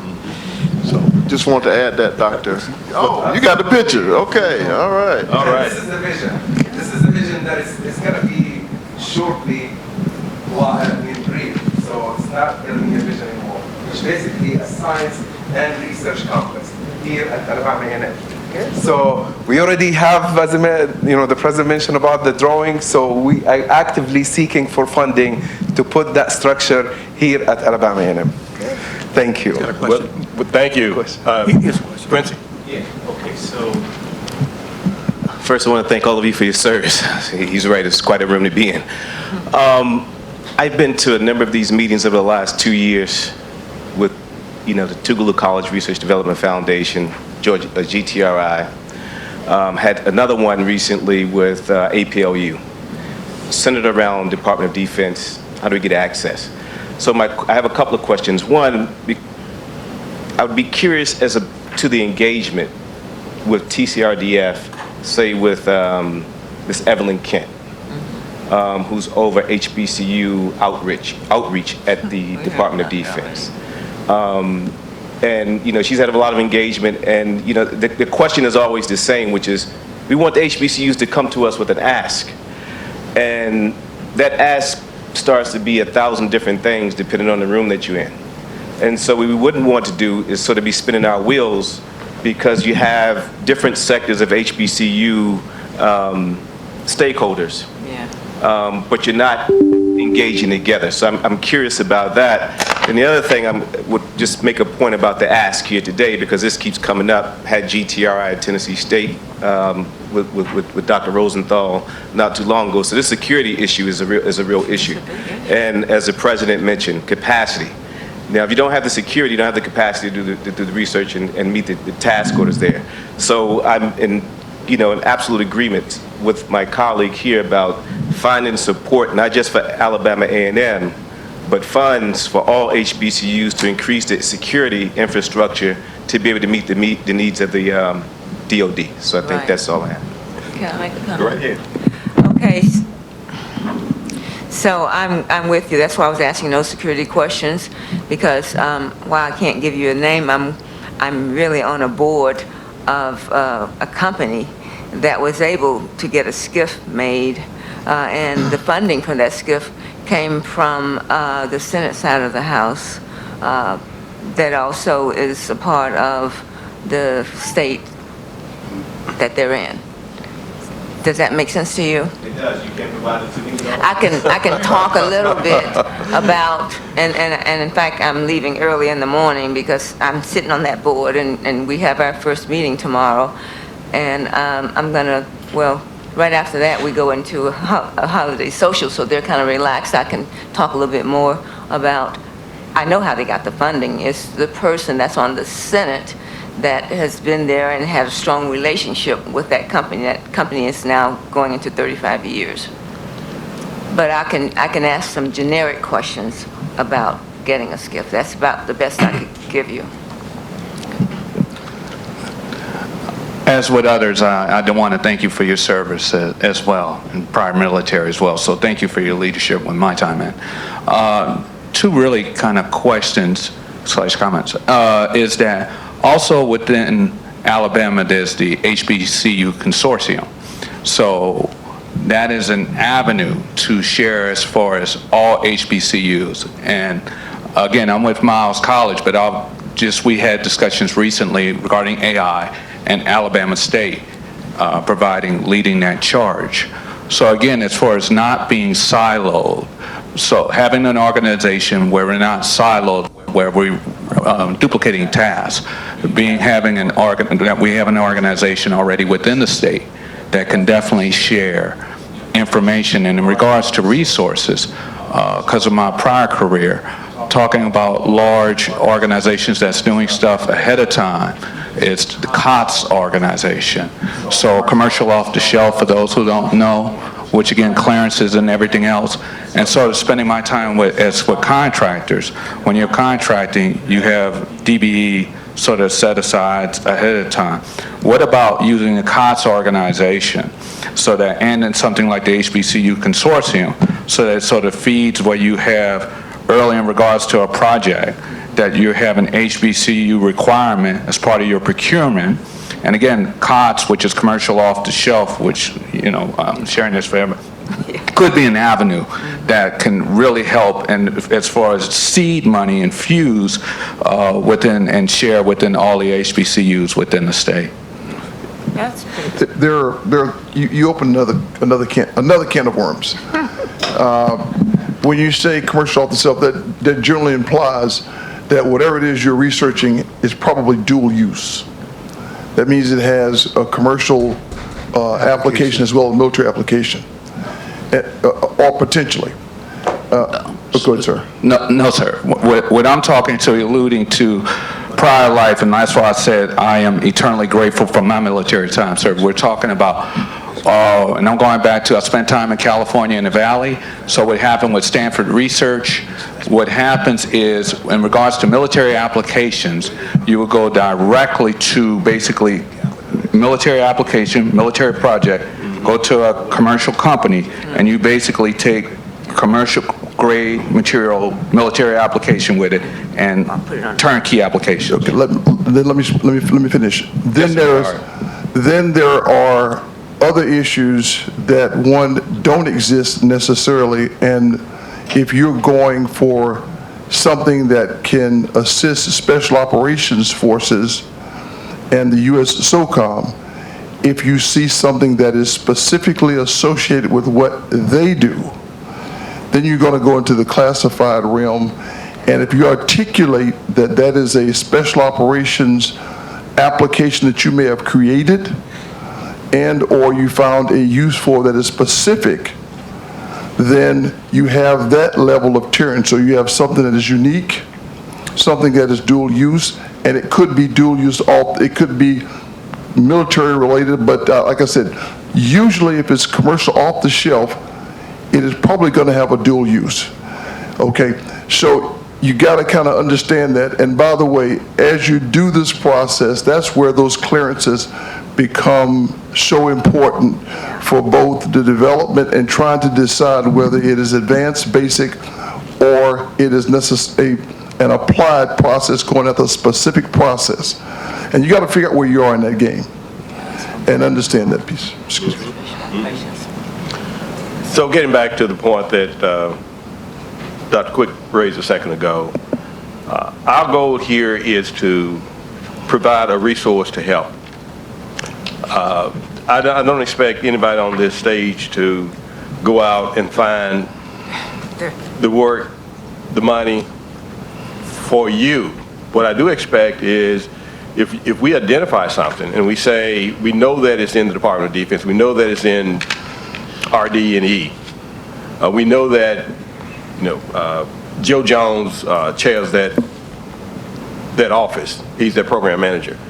Who do you know, who from your team knows Joe Jones? Who can call Joe Jones up? Who can arrange a meeting with Joe Jones? Who can get me in to sit with Joe Jones? Who can go in with me to sit with Joe Jones? That makes the difference. That makes the difference. I was telling someone earlier today, back in 2016, I think it was, or 2015, Dr. Juanita Christensen announced that GTRI was getting this award and that she wanted them to do 15% with HBCUs. Yep. HBCUs got excited. We put together a consortium of about 30 schools. Everybody, GTRI is getting $1 billion, and we're going to get, we're going to get some of that. Almost 4 years later, we were sitting in her office with some of the people you see up here right now, General Turner,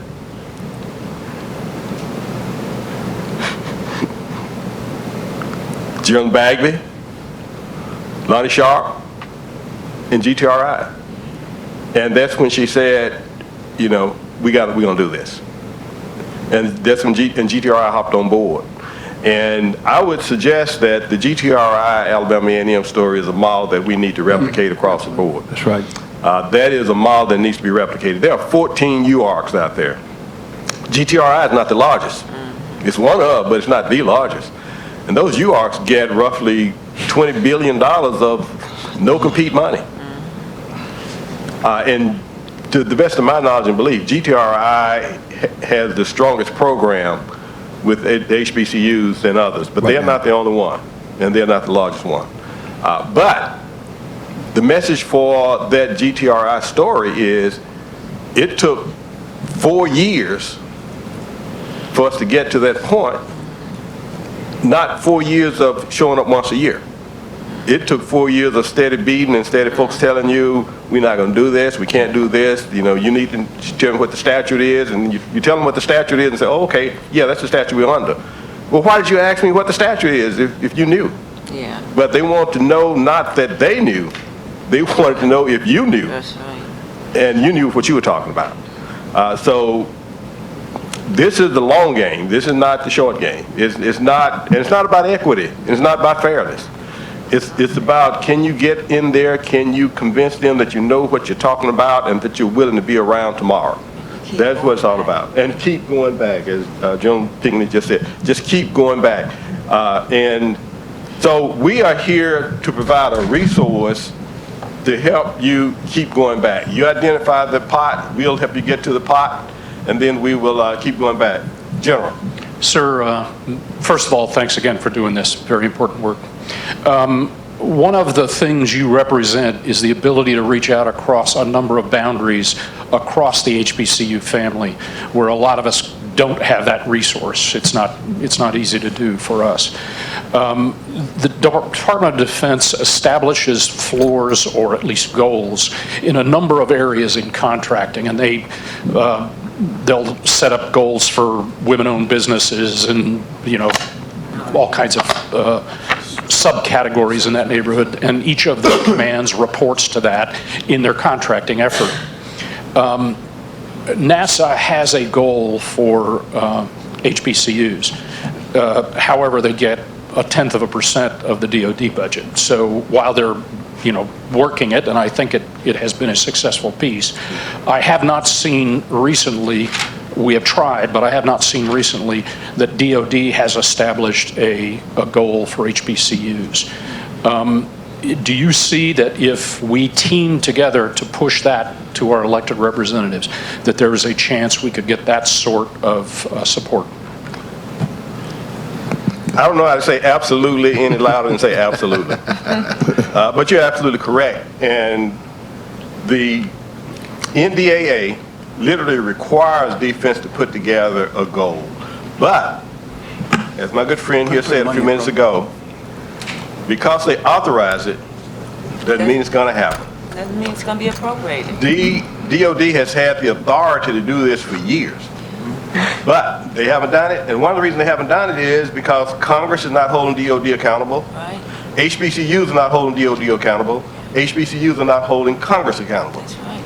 And if, following your point, if we do that and we put them on the spot, then you'll see them do some things. Now, DOD is not pleased that Fortune magazine wrote that only $900,000 went to HBCUs, but they can't say it's untrue. But if we keep raising that issue, not from a fairness issue, but from a point that we can do this work, this is our money, this is taxpayers' money, it's not your money. But we need to keep steady pushing that issue, and that's the goal, that's one of the goals that we want to do. Mr. President, I see you have the mic. Well, first, thank you for that commentary, and we'll do what we can if you listen to my conversation to try to advance the issue of inclusion. But the last UARC was funded through the Air Force, and we were a co-applicant with North Carolina A&T, so to General's statement, you know, it's about relationships. Howard won the UARC, but we feel that our proposal with A&T was much, much stronger if you compare the two proposals. But of course, Howard, the Department of Education Secretary, sits on their board, the Vice President is a graduate, you know, and so relationships, right? But the question is, do you see another branch being funded for UARC that will be targeted toward the HBCU or MSI community like that one was? Absolutely. $90 million, right? Absolutely. The Navy is talking about it right now. Okay. Now, whether they can do that or not, and we do have some Navy folks on our board, on our advisory board, and we are following up with them. There's also, President Biden has in his budget a FFRDC, Federally Funded Research and Development Center for HBCUs, which is, you know, as you know, FFRDC is very similar to a UARC, yeah.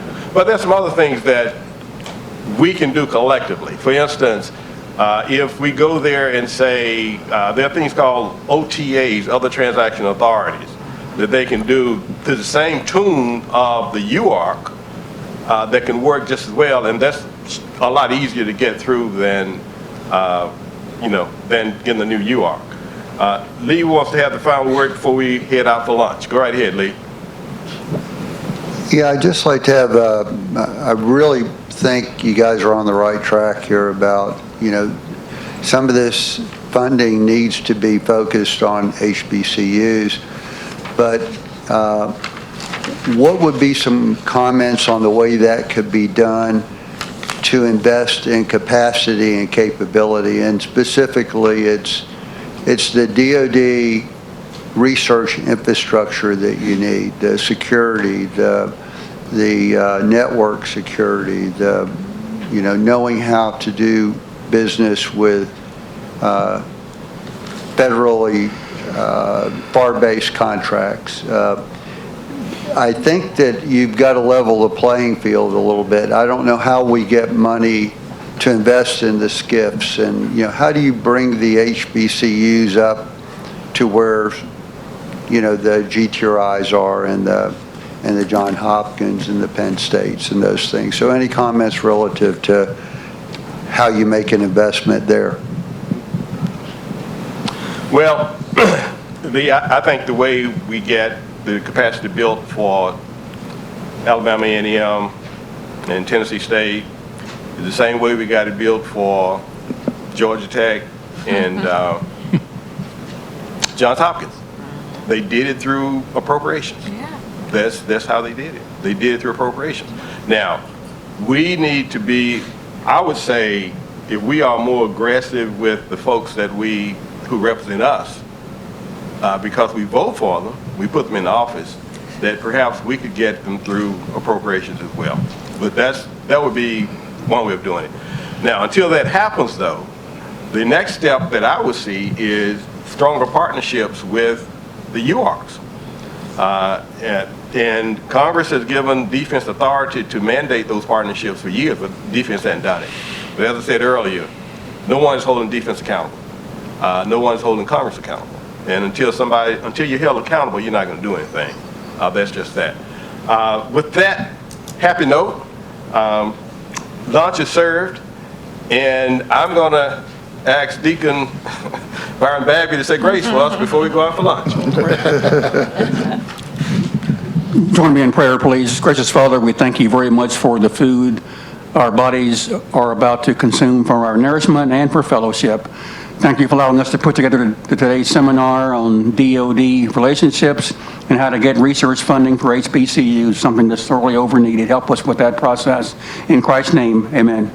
One of the purposes for the board with the Tougaloo College Research Development Foundation is to gain an understanding of what's going on amongst the HBCUs around the country, so that we can galvanize the effort of us finding funding for our HBCUs. When I was speaking to Miles earlier, he mentioned that there's an organization within Alabama. There's a organization among HBCUs in Alabama, and likewise there are other consortiums that have been built over the years with other HBCUs too. But there's a difference with what we have here now than what has transpired in the past. The difference is that we've structured this advisory board, not just with the generals, but Dr. Sharp sits on this advisory board also. We've constructed this advisory board with people who are all in, okay? We're not just verbalizing what we would like to see and all that. I mean, we're all in.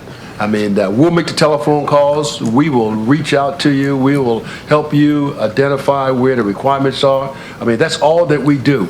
But we must understand what it is that's out there. So one of the things I'd like to take away as I leave here today is what other entities are out there and what are those entities doing, okay, for HBCUs and some of the MSIs, minority serving institutions that may be out there. I'm not familiar with all of them, but I do know what TCRDF has done in the past 10 years or so that I've been with them, and it's a process, okay, to get to where we want to go. It's not going to happen overnight. You mentioned, John, you mentioned earlier that we had met with, I think it's Dr. Coleman over at Victoria. right over at the AMC, and that effort took probably 3 or 4 years to really cultivate and get to a point where we were making sense out of really getting funding for some of the efforts that's being made. So my point, I guess, in a long-winded way, is just to say that that you have some committed folks up here that are dedicated to doing the hard lifting and to find out where the funding opportunities are. But at the same time, we don't have all of the information relative to what types of, I guess, comparative organizations that may be out there. And I don't know of very many, to be very honest with you, okay? We provide you with a cell of, I use the term loosely, experts in the field of understanding DOD, and we're here for you. You need answers, you call us, we provide answers, you know, and we will help to open doorways for you to ensure that your path towards success is not as steep as what it has been in the past, or as it will be with other types of groups like ours. The difference, though, is that we have an advisory board that's all in, and that's to our advantage. Thank you. Yep. We have, our advisory board consists of about 25, 30 retired military officers. Most of them are colonels and higher. Most of them have worked in the Pentagon, quite frankly. And when I said earlier that we were only 3 phone calls away from anybody, I really meant that. We're probably 3 phone calls from anybody. And General Turner reminded me that we may be only 2 phone calls, but whatever it is. But we need to find the opportunities. We need you to identify, what you're looking for. And if you can identify the individual you're looking for, that's even better. But the office for sure, individual perhaps. And we are here to, fish it out and try to make it work. One thing we do with opportunities that we bring to the table, if we bring something to the table for an HBCU, you have 2 options. You can pursue it on your own, or you can pursue it in collaboration with us, or pursue it in collaboration with another HBCU. That's always your choice. I believe it is a real market out there for a number of HBCUs to come together and go for things. That will certainly be better. So, and in fact, we have been told by some of the big R1 universities that we want to work with you, but we don't want to give the appearance that we're working with Tougaloo College alone. Tougaloo is a small liberal arts college, 633 students, 633 students. And if we go somewhere and say, I'm John Rosenthal from Tougaloo College, they may say, yes, sir, nice, good to see you. But if we go there with Alabama A&M and with Tennessee State and with Tuskegee and Southern, that makes all the difference in the world. You can go there and say we have 5 students in our computer science department, or we have 20,000 STEM students. So which do you think gets the most attention? The 20,000 STEM students. And we do recognize that you can't be there on a daily basis. You can't be there on a frequent basis. One of the persons who is a supporter is Stevens Institute. The dean of Stevens Institute said he spends 3 days a week in the Pentagon. He spends 3 days a week in the Pentagon. So he is meeting people, he's developing resources, and he's generating results. You can't spend 3 days a week in the Pentagon. Maybe not 1 day a week in the Pentagon. Maybe not, you can't go to the Pentagon twice a year.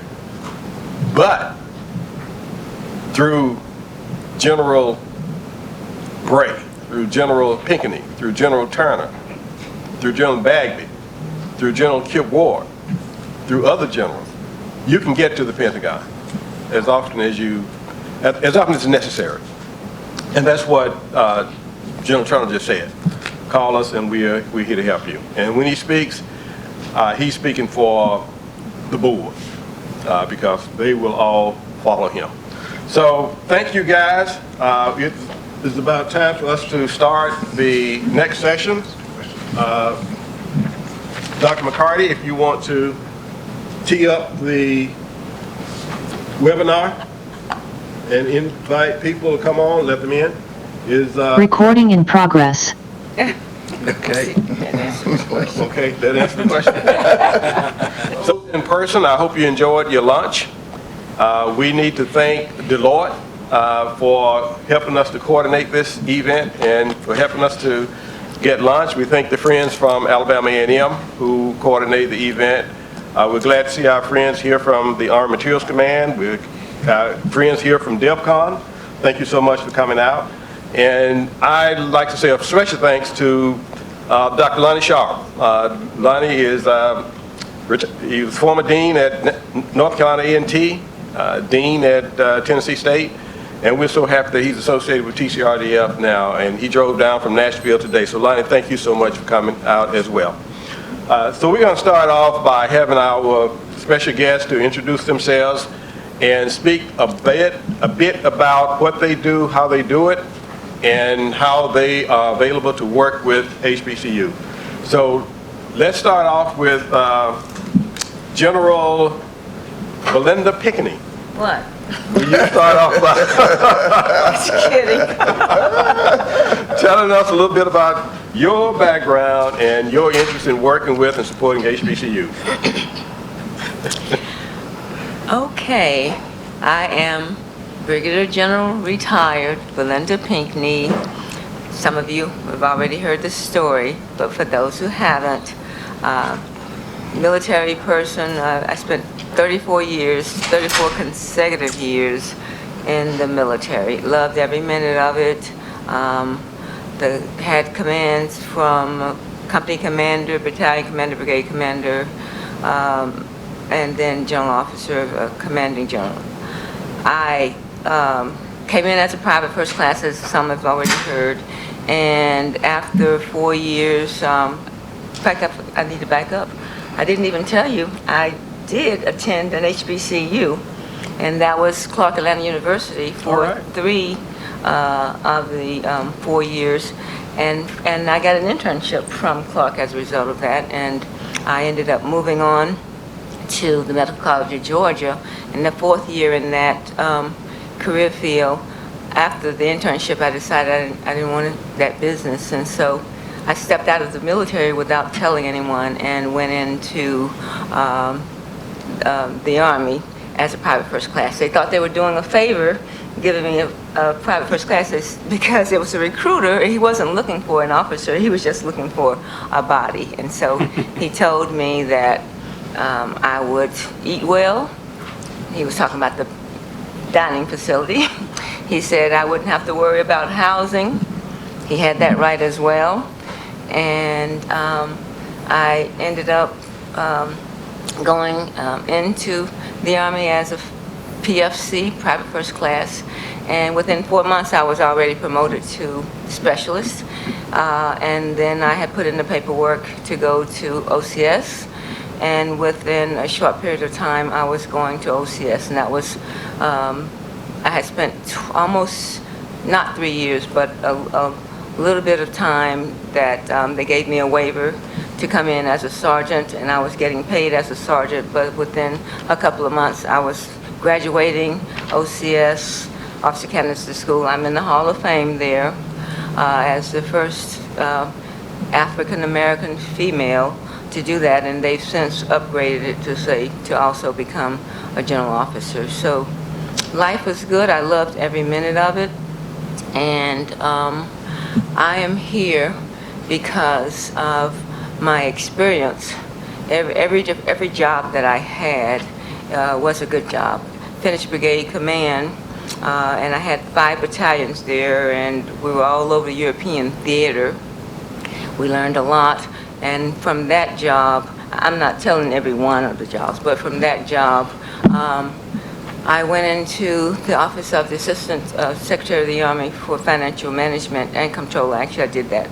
But the job that I did after brigade command was to what I call be a liaison, but it was pretty much doing the same thing that lobbyists do for the Department of Defense. I worked in the comptroller's shop. I helped prepare the budget for the president's budget for the OSD comptroller as well as the Secretary of Defense. And I also went over and I would go to each one of I would go to the Senate side of the House first because I knew that the Senate authorized and appropriate. But I also went on to the other side of the House, whereas they authorize. A lot of people don't know. You can authorize all day long, but the appropriation is where the money comes from. So the Senate can authorize and appropriate.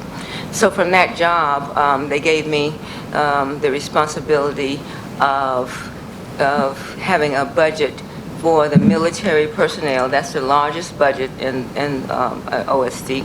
And then the second was financial management and comptroller. So I was responsible for ensuring that there was a 5-year time period during that time when we were increasing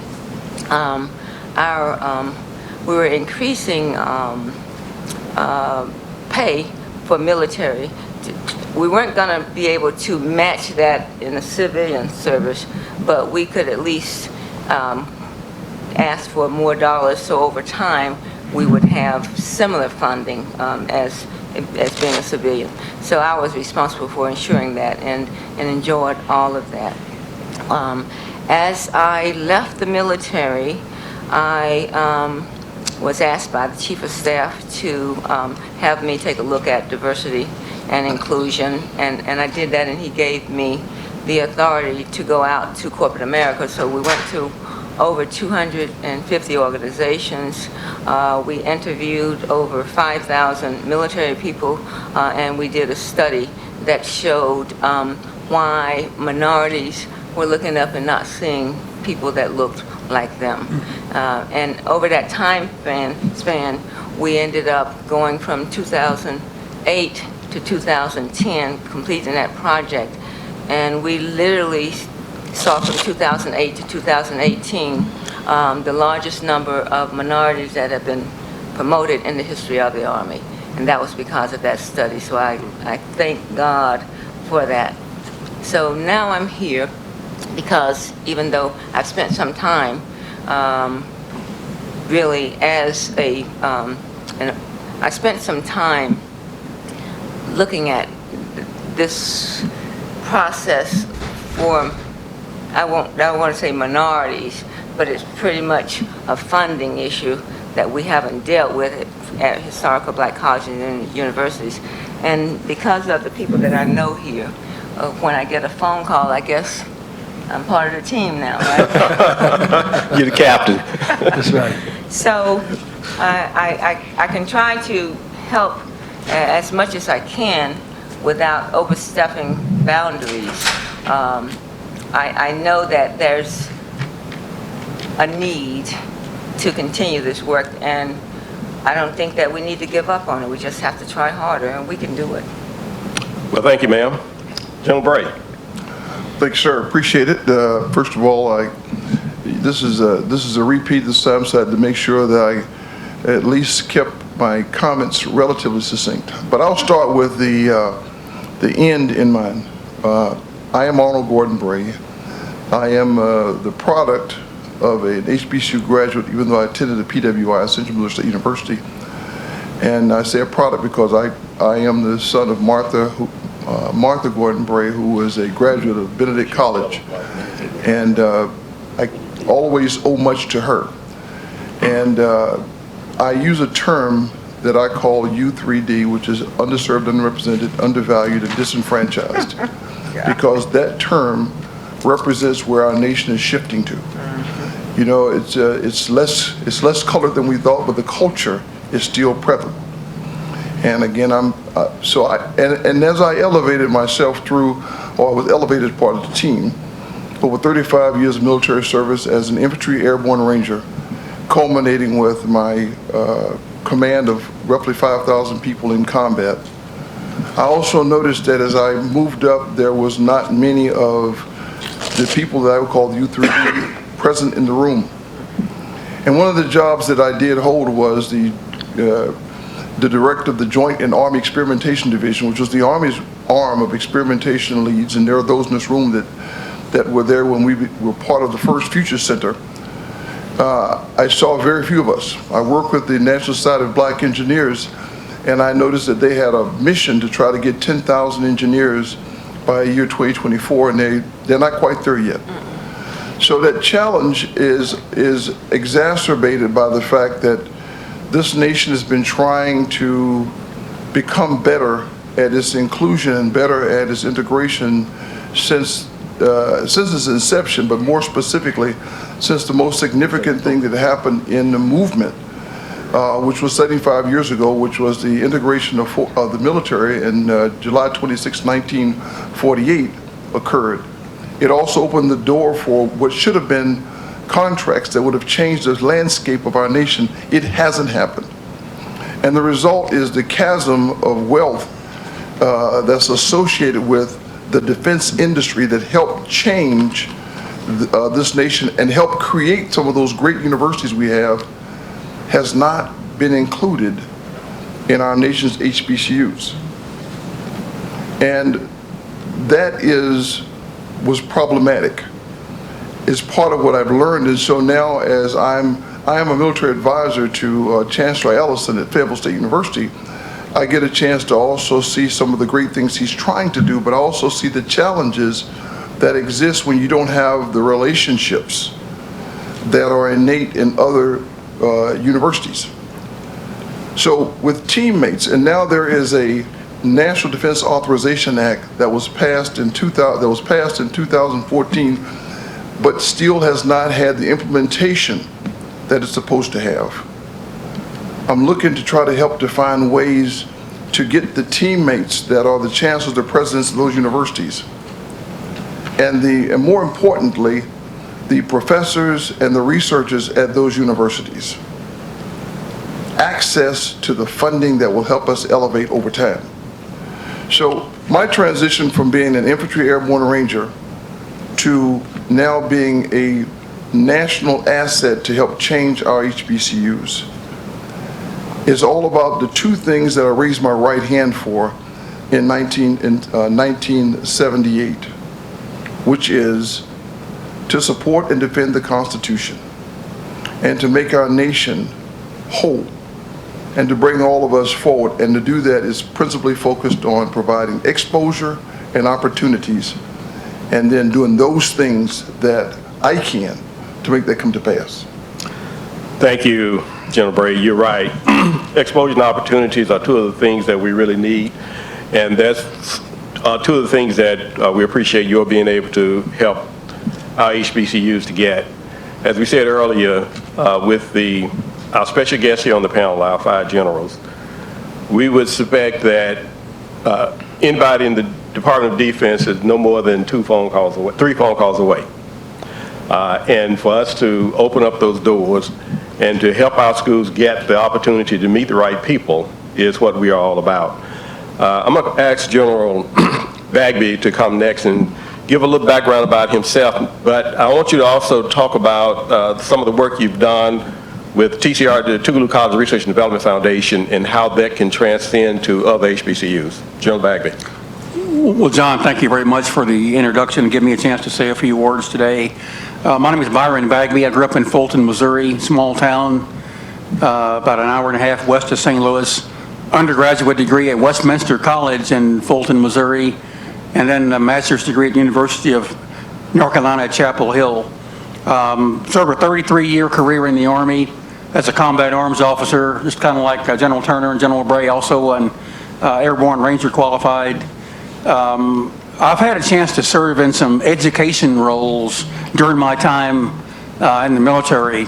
I was on the faculty staff at the Military Academy at West Point. I served as the commandant, the same as chancellor of Joint Forces Staff College in Norfolk, Virginia, where we conferred 2 master's degrees in our different programs, plus some other smaller, shorter programs. Got time in the Pentagon on the Joint Staff, and served as the executive assistant to the Army Staff Director for Procurement and Acquisition that oversaw force development, building our 5-year defense program. And I left active duty in 2011, and in my current career I do independent consulting work. I'm on 2 corporate boards. I'm a certified leadership development coach and leadership facilitator where I conduct leadership classes around the country. And then I serve on 2 university trustee boards and a couple of scholarship type boards. Now, most of you might notice that my degrees are not from a PW, or not from an HBCU, but from a PWI. But I will tell you, I am all in on this. As General Turner mentioned earlier, John Rosenthal invited me to go down to Georgia Tech about 2019, I think it was.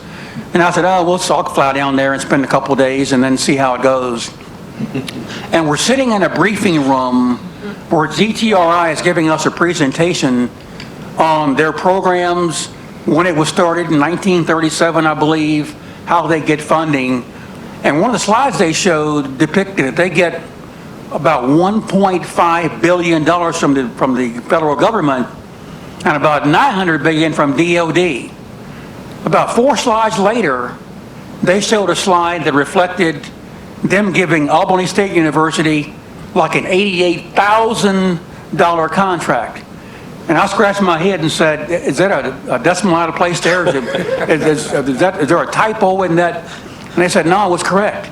But they were proud of the fact that they had given $88,000 to a school when they're getting about $900 million with an M from DOD. And I told John on the way back, I'm all in with this. I'm all in to help do what we can to level the playing field. It's a slow process, but I am all in to do what I can to help make telephone calls, open doors. I know a lot of people too, just like everyone else up here. I'll also make cold calls, try to break in to different office spaces where there might not be a direct connection, but a way to get in to do some work. So I've been on the TCRDF advisory board now for going on 4.5 or 5 years. And like General Turner mentioned, we can be a resource for HBCUs to help look at your strategy, decide who to call, and try to help you get meetings to help sell what you have to offer in terms of research from your great institutions. I still have a clearance, a top secret SCI clearance, the highest level clearance, still inactive that one of my clients holds for me. So I can help with being, to help with some of your classified work, being a federal security officer. But I'm all in this and want to do what I can to help propel some progress in getting research funding, internships for HBCUs. Thank you very much. Thank you so much, General Bagby, and thank you so much for traveling with us from Huntsville, Alabama to Atlanta, Georgia, and to almost everywhere we've asked you to go. And General Bagby has also been very helpful in opening up doors in the Pentagon, introducing us to people and facilitating meetings, attending meetings with us in offices that we did not know exist, meeting people that we did not know had those positions. And as someone on the panel said earlier, it's who you know, how you know them, where you know them, what your relationship is with them, and how much they know about you. And anytime you walk in with a retired Major General with you, you get instant credibility in the Defense Department anyway. So thank you, General Bagby. General Turner is with us as well. And General, would you talk a little bit about your experience with us and what you can do and help other HBCUs? Yeah, thanks, John. Well, first of all, I'd like to thank everyone for being here. To my colleagues who have joined us here in the panel, to include General Burton, that's online. Thank you very much for joining with us, and thank you for taking time out this afternoon to be here with us. I'm Abe Turner, and I spent 35 years on active duty service in our Army. Retired back in 2011, so I've been retired now for almost 13 years. And what I'd like to do is just give you quickly a rundown on my military experiences, and then I'll talk a little bit about what I've done since retirement years, and then during my retirement years, and then finally I'll talk a little bit about my link to the Tougaloo College Research Development Foundation. As Byron said, I'm an old combat arms guy. I'm an old paratrooper, so I jumped out of planes for a living when I was in the military. Spent a lot of time at Fort Bragg, North Carolina, now called Fort Liberty, with the 82nd Airborne Division. But I also had some great assignments up in D.C. at the Pentagon and also up in the House of Representatives. So let me just cover those very quickly because there's some relevancy with respect to those jobs.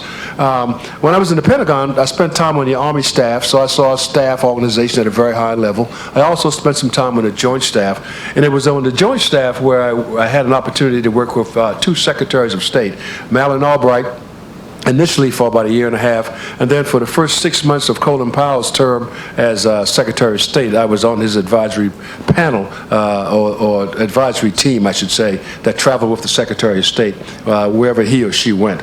And then after that job, I spent some time at the House of Representatives in Washington, D.C. I literally had an office in the basement of the Rayburn building. Each service has an office in the House of Representatives and in the Senate. So the Army, Navy, Air Force, Marine, and even the Coast Guard has an element that's assigned to the House of Representatives and the Senate. And I headed up the Army's element that was at the House of Representatives. So as I've said on several occasions, I had an opportunity to see the sausage being made. So I got a chance to meet the PSMs, the professional staff members, and many of the key players in the House of Representatives. And sadly, some of them that have already passed on and left. But there's still many up there that we still have a connection with in the House of Representatives. And then the last duty station that I actually worked at prior to retiring was at United States Strategic Command. And at U.S. Strategic Command, we call it STRATCOM.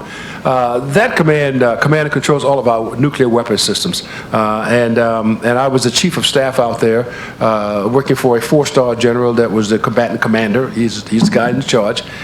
That command governs and controls our triad of nuclear weapons. That is the missiles that we have in the grounds, in silos out in Wyoming and Colorado, Nebraska, and North Dakota, and those states out in the middle of our nation. The second part of that triad, or second leg, is our submarine fleet that's out there under the oceans of the world right now. And the last is our long-range bomber fleet. So that command, STRATCOM, oversaw all of the activities of those three pieces of the triad. And I had a great education being there and to understand just how mighty we are. And as I mentioned to the team earlier this morning, John, if you're not sure whether or not we're a safe nation or not, let me tell you today that we're safe. Our country is very, very safe, okay, right now. And largely in part, not just because of those who serve in uniform, but because of commands like U.S. Strategic Command. I retired in 2011, and then after retiring, I went back home to South Carolina. And oh, by the way, I went to SC State, South Carolina State University, and HBCU, very proud member of the Long Green Line, as we call it, from South Carolina State. And when I went back home, the governor called up and asked me to come on and work with her. And at the time it was Nikki Haley. So having worked for presidents from all different, the word I want to use is domain, I should say, or political class, I didn't have any issues going out and working for our governor of our state of South Carolina. And I stayed there for about, I guess, a little under 2 years. And left that job on her cabinet and then started my own company, which is AT Consulting. And in my consulting capacity, I do a lot of outreach to our HBCUs. I do a lot of outreach to communities of citizens who look pretty much like myself. And I do a lot of coaching and teaching across the nation, particularly with teenagers. And most of that is pro bono. And I do a lot of work with nonprofits also. I sit on about 4 or 5 boards, nonprofit boards across the nation, and just like many of the other generals here, our time is pretty much at a premium, but we make time to do the things that we think are important to us. I came on with the Tougaloo College Research Development Foundation at its inception. When John first went back with Tougaloo and started up more than 10 years ago now, around 10 years ago, John asked me to continue to do some work with them, and I have been working with Tougaloo College for that since that time.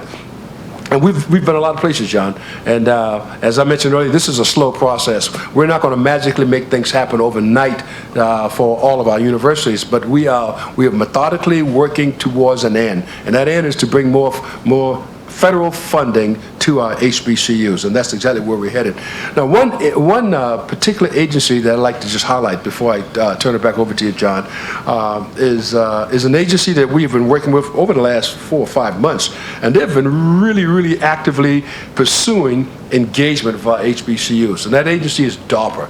DARPA is a Defense Activity Research Defense Advanced Research Product Activity or agency, I should say. And DARPA is looking for researchers who are thinking out of the box. If something's out there on the shelf right now, DARPA is probably not interested in it. Okay, they want folks who can think about what's in the realm of possibility that we don't have right now. Different gadgets, and I call them gadgets, okay, for the lack of a better term. But they have been involved with us. I mean, we've been to Virginia Beach, we've been to Greensboro, North Carolina, and just recently went to Hattiesburg, Mississippi. And we're trying to get DARPA to come to one of our big HBCUs too. Hit Alabama A&M. So what we'd like to be able to do is bring them here, because what DARPA brings with them is all of their project managers, and the managers come in and speak clearly to what their requirements are, and they also explain how to connect with them, okay? So I would like to see us do more with DARPA, John, and hopefully they'll be able to turn in our direction and bring one of their DARPA Connects, that's what it's called, DARPA Connect symposiums to our HBCUs here. So thanks for an opportunity to work with you, John, with the TCRDF, and we look forward to continuing this road towards success. Well, General, thank you, and thank you for mentioning DARPA. Had I known you were going to do that, I would have flashed DARPA up on the screen. But can we do that? Can we flash DARPA and DARPA Connect on the screen and let people know that the DARPA Connect is the place to go to really learn about DARPA and to bring your fresh ideas? You know, I'm going to digress a little bit about this. If you look at almost everything that in American life, how African Americans have changed things. If you go back to basketball, everybody could dunk, and then when Kareem Abdul-Jabbar came in, Louis Alcindor at that time, what did they do? They outlawed dunking. They changed the game. Then Michael Jordan came along. What did they do? He changed basketball. Tiger Woods has revolutionized golf. So we know that we have some Louis Alcindors and some Michael Jordans and some Tiger Woods in science on our campuses. So it's our goal to find those Michael Jordans and Louis Alcindors and Tiger Woods, get them to DARPA, and get them through that DARPA process. DARPA is really reaching out to people through DARPA Connect to find those hidden jewels, or as some will call those unsung Einsteins, or those geniuses that are there, but they don't have the opportunity and the awareness that General Bray talked about. So that's what we want to do. We want to find them and bring them to the table. I wasn't going to bring that up, General, but since you opened the door. You know, as you've said. Thank you so much. Yeah, of course. There's a comment, and a movie was made out called Hidden Figures. I think we all know that. Mm-hmm. See, this isn't an HBCU issue. It's a national security issue. We are at a moment in time. Some even call it the New Tuskegee Airmen experiment. America did not know they needed those pilots until they started running out of pilots. And then they had that reserve, and all of a sudden they came out and found out that those pilots were not just met the standard, but they exceeded the standards. It is true still inside of our universities across this country that some of that talent is being missed. Today, we actually have a National Defense Authorization Act where it is nonpartisan supported.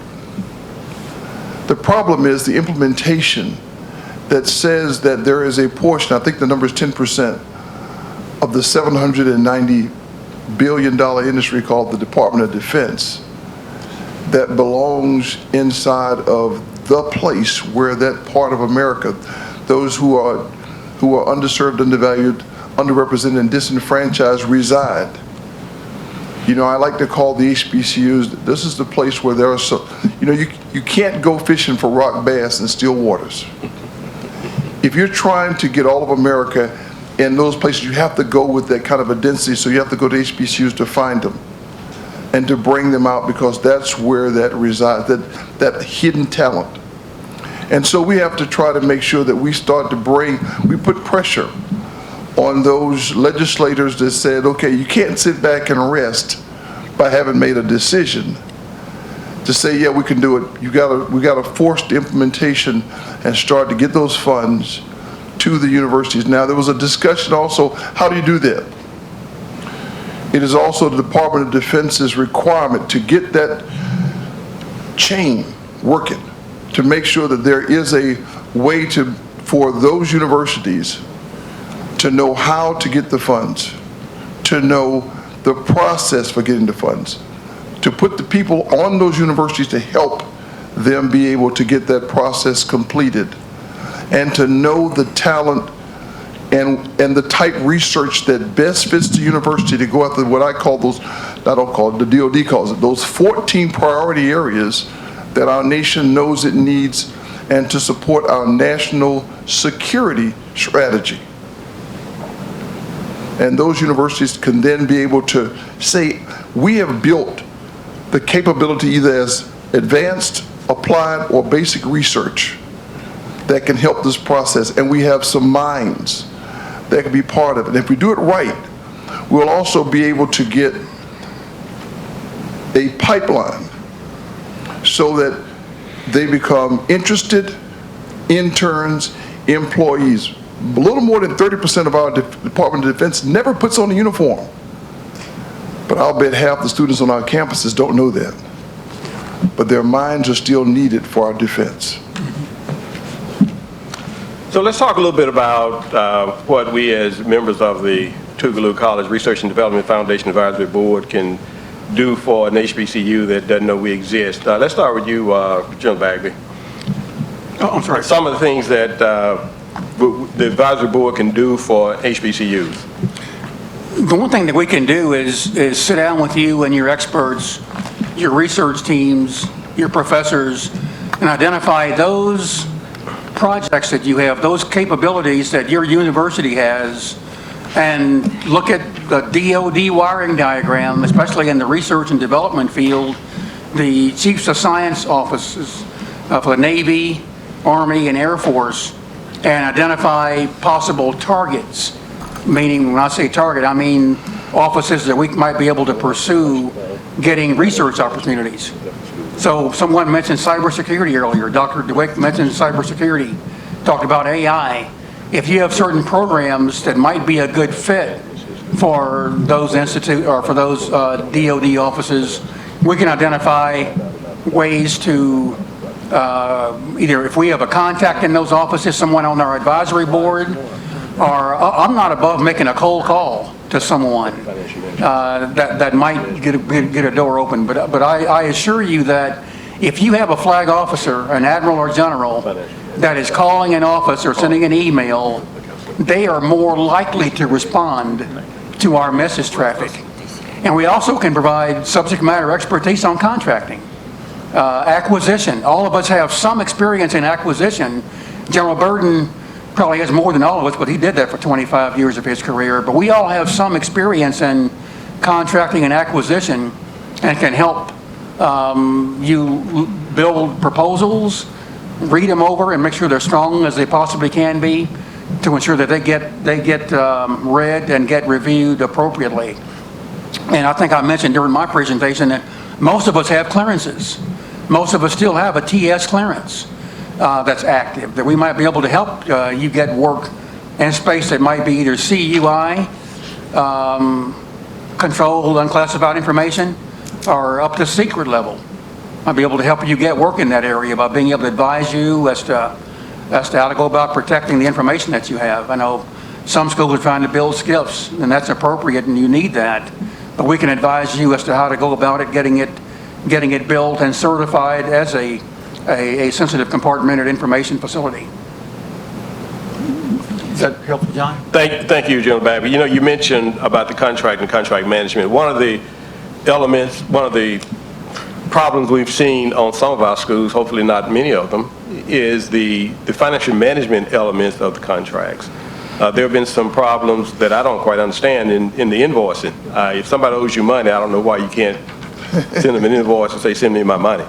But that seems to be a problem. I know that General Pinckney here has been involved on the financial side of the matter for a great portion of her career. Can you talk to us a little bit about, you know, what schools should be learning, what they should be doing, and where they can go for help if they don't know how to do it themselves? Well, if they're dealing with a contracting officer and you have a contract officer representative and you don't understand, you know, the financial aspect of it, that's definitely going to be a problem, because on the financial, the contracting officer representative is pretty much like the go-to person from your level. And when it comes to then spending the dollars for the contract, say you've been awarded, that's one area, but then the other area is if the funds are not there, you know, when are they going to be available? Now, that's not the financial management side of the house. Financial management would be interested in the auditing, because they're going to receive the contract, they're going to get the bill, you know, assuming that the contract is sound, and that you've got the funds that you requested, and that you're operating in a way that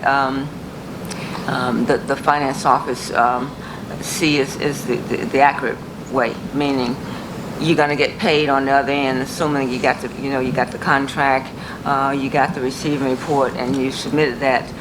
So the finance office would be the ones looking at the funds and making sure that they're accurate. They'll do audits. If they see fault in that, then that's going to be a problem. They have to go back. They won't necessarily go to you. They'll go to the contracting office, because that's your interface, not necessarily the finance office. Does that make sense? Makes a lot of sense. Yeah, well, thank you so much. General Bray, you mentioned the NDAA a few minutes ago, and there are a lot of components of that that are applicable to the HBCUs. Give us a little bit of a background on what NDAA is for those of us who don't know what NDAA is. Yeah, a National Defense Authorization Act was actually passed, I think it was 1268 at first, I think it's now 4414, it's been changed. But it is basically a bill that goes, or a presentation that's presented to the Senate, or to the different parts of the House, and then they make it into a law. And the law, basically in this case, says that the monies that have been allocated for research for this nation would be allocated, a portion of which would be allocated to the HBCUs. That figure was somewhere between 8 and 10% of the money that's been allocated.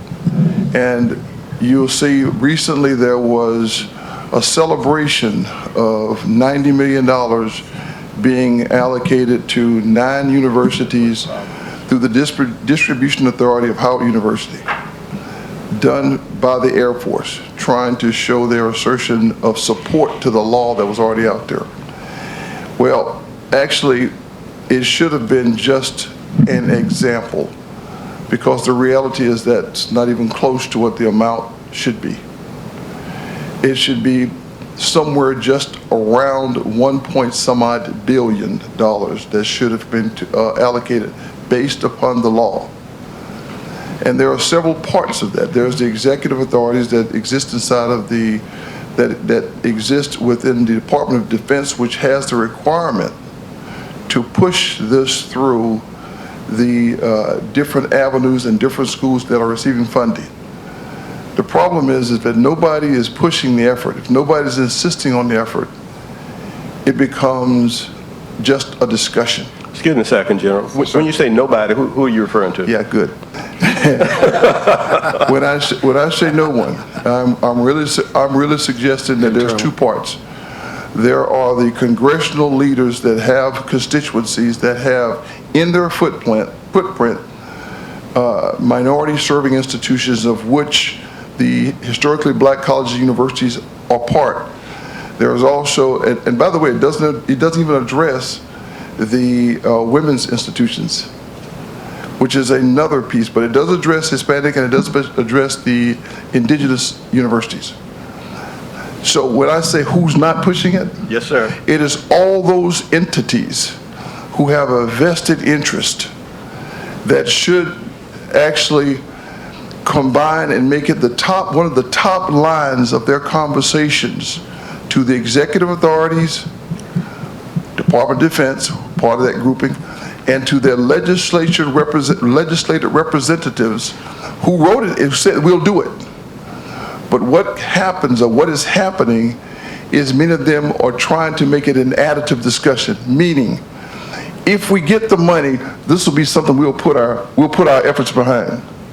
But the reality is, it has nothing to do with that. It should be a portion, money that's already been allocated and apportioned, and then being pushed down to different universities. It should be pushed, portions of that, to the various institutions. Now, because the implementation strategy hasn't been spelled out specifically how it goes to the different land grant universities and how it goes to those private universities, each one can go ahead and pretend that it doesn't exist.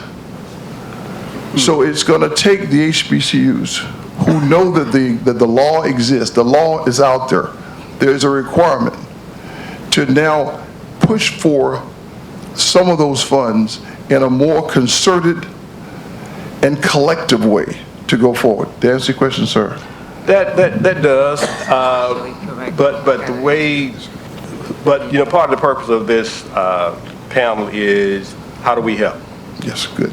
So, what's your thoughts on how do we help? Yeah. I mean, we need the collective. How can we help with the collective? Yeah. I think one of the things that we can do is that there are some private industries that have interest, that want to actually be on those campuses and be in a voice. We become a voice. We become a voice representing those the universities, and we're pushing with. And I'll point out General Ward's, General Ellis, and others, talking to those congressional leaders, specifically talking to Congresswoman Alma Adams, who has a requirement to lead the HBCU pieces of this, to talk to the Congressional Black Caucus so that they make it one of their top items to make this come to fruition, to implement, to execute what has been decided by the bipartisan efforts. And one of the things, if I might add, John, one of the things I'd like to see us do as a panel is to continue to reach out to the HBCUs throughout the country to educate them on key items like the National Defense Authorization Act. Because with their understanding of just what's at stake with the National Defense Authorization Act, they can then talk to their political leaders in their districts all across the nation. What we want to do as a panel and as an advisory board is to ensure that this group helps to educate our HBCU leaders throughout the country about some of the things that they can do to help the effort, to help bring more federal funds to them. Now, more specifically, though, with respect to our individual responsibilities, I see it as to be able to engage with the HBCUs at their beck and call. And we mentioned this earlier, John. I think the members of this advisory board should make themselves available to answer some of the questions that we haven't even heard yet from HBCUs. And there are a lot of questions out there because every HBCU that's in existence today does not have available to them flag officers at the beck and call to call and ask questions about DOD. They just don't. And so we've got to continue to reach out to them, talk to them, and be a source of information for them to help them negotiate this pathway to success. Now, again, it's a long process. It's not something that's going to happen overnight, but I'll tell you that we're committed to doing just that. And so the message that I want to leave with the HBCUs, those who are here, and also those who may be on the call online, is that we want you to use us to help you navigate through this morass, okay? And although we can't spend every minute or every day to come to you, you can certainly reach out to us, and I'm sure that we'll leave them our contact information here today, John, for those who are online that they can reach out to us, either email or calling, so that we can help better understand their capabilities. It will only be through our understanding of what you're capable of doing, we'll be able to better represent you at the levels that we can do that. Okay, so in order to help you a little better without trying to put water on this thing, the National Authorization Act, that is fine, but you have to go further than that. The national, even when you have members of the House that agree to an authorization document, that doesn't necessarily mean that it's going to be funded. They have to actually send it. I'm just talking because financial management and comptrollership, we had to know the works, and I've done a lot of work in this area, I mean physical work. You will have to, the House then has to send it over to the Senate because, again, I keep saying, the Senate is the only organization that can authorize and appropriate. You can authorize all day long, that doesn't necessarily mean you're going to get those funds to do the spending.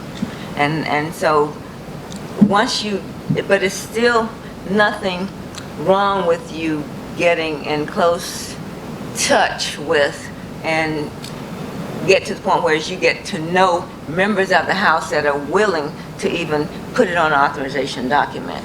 You have to know those kind of people, but you also have to then know the Senate side. And when you go to the Senate side, you won't have as many politicians as you have on the House side. Normally, it depends on where you are, you know, in terms of state and how many members you have on each side. You're only going to have several members on the House, on the Senate side, but you'll have more on the House side.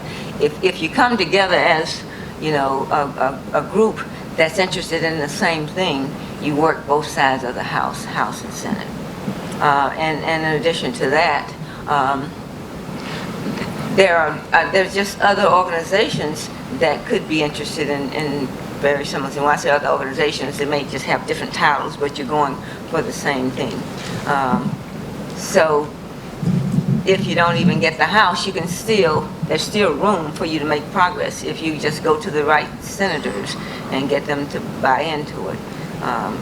You might, I think that it's a win-win situation when you get that relationship established and then you start to see funding that's been appropriated as well. Thank you so much for that. To highlight a little bit about what General Turner said is, and I've seen that this group is available, and they've been very helpful to us to open up doors, to introduce us to people that we had no idea existed. And they brought some extreme credibility. General Bagby. Thank you, John. I heard a term mentioned in the morning session about grants. You have grants and you have contracts. When a university applies for grant money, they get the funding. There's not a deliverable. There's no time standard in terms of providing a product. But contracts are different. When we get a research contract for a university, it has a deliverable on a certain timeline, and it's usually for a practical solution to a problem that DOD or DOE or some other government agency has to deal with. And what a contract will do for you allows you to build past performance that's tracked. And then eventually, after a university does this for some time, they get a good track record. But so you have grants and you have contracts. Those are much different in terms of the funding. Yeah, with a grant you get money, but it doesn't lead to any research that will lead to some practical solution for DOD or some other federal agency. But just know that there's a difference in those two, and sometimes the terms are used interchangeably, but those are very much different. But a contract will allow you to build a pattern of performance over time that allows you to get more work with the federal government. As an example of what General Bagby just mentioned just now with respect to the difference between grants and contracts, earlier today in the morning session, Alabama A&M made a presentation. And as I was listening in on the presentation being made by Dr. Dwight, I couldn't help from declaring that the briefing that he presented through the RISE program that's here at Alabama A&M is certainly an ideal model for some of our HBCUs to take a look at how they have partnered with Georgia Tech Research Institute that's right here in the Huntsville area, and how they're supported by the administration of the university right here at Alabama A&M. So, I'm walking away smiling that's an indication of success, and we plan to just continue to work with them to assist them in reaching out to other forms of funding that may come through programs such as what the Alabama A&M is doing here. So I would offer that up to the programs that are online who did not see the presentation this morning by Alabama A&M, but it is the RISE cybersecurity project that's ongoing here at Alabama A&M that's partnered with the Georgia Tech Research Institute of Huntsville. Thank you so much. Yeah, you reminded me of the Alabama A&M GTRI partnership. And until you get your own, it's best to work with someone who already has it. And that partnership is working well now, and we're so happy that CCDC DevCom is the sponsor of that partnership, and we've been working with them now for 3 years, and we look forward to working with you for another 3 or 4 more years. Jessica, hint, hint. We have about another 10 minutes before we wrap up and get out of here. Time is about up. I do know that we have somebody online who wants to speak a little bit about DARPA Connect. General Turner mentioned DARPA Connect a few minutes ago. So Jess Redzik is online. If you can unmute yourself and give us about a 4 or 5 minute presentation on DARPA Connect, we'd really appreciate it. Jess? Thank you, John. Happy to, and thank you to you and General Turner for the excellent overview you gave of DARPA Connect. I just wanted to add one additional comment. So DARPA Connect, as you mentioned, is really focused on helping to find new potential performers for DARPA. But beyond that, DARPA Connect really seeks to showcase a variety of important ways that universities can engage with the agency. Serving as a prime contractor is often what comes to mind first when you think about how to engage with an agency like DARPA.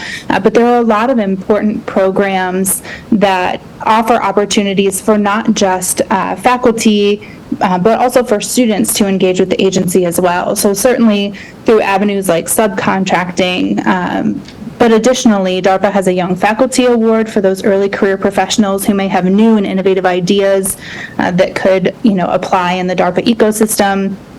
They offer the DARPA Innovation Fellows Program for postdoctoral scholars, so those students who've received their PhD or graduates who've received their PhD within 5 years, and certainly showcasing opportunities for students to go on to become contractor support to DARPA is another important way that people can engage with the agency. So as DARPA Connect, we've created an online community that I would encourage you to join to learn more about these and additional opportunities. Our team offers one-on-one coaching and support as well. So for individuals who are interested in applying for a DARPA opportunity or sharing ideas with the agency, engaging with a DARPA program manager, or who are just interested in better understanding the types of contracting vehicles that are available through DARPA or opportunities to work with the agency, the DARPA Connect online community is an excellent way for you to learn more about all of those potential avenues. So if you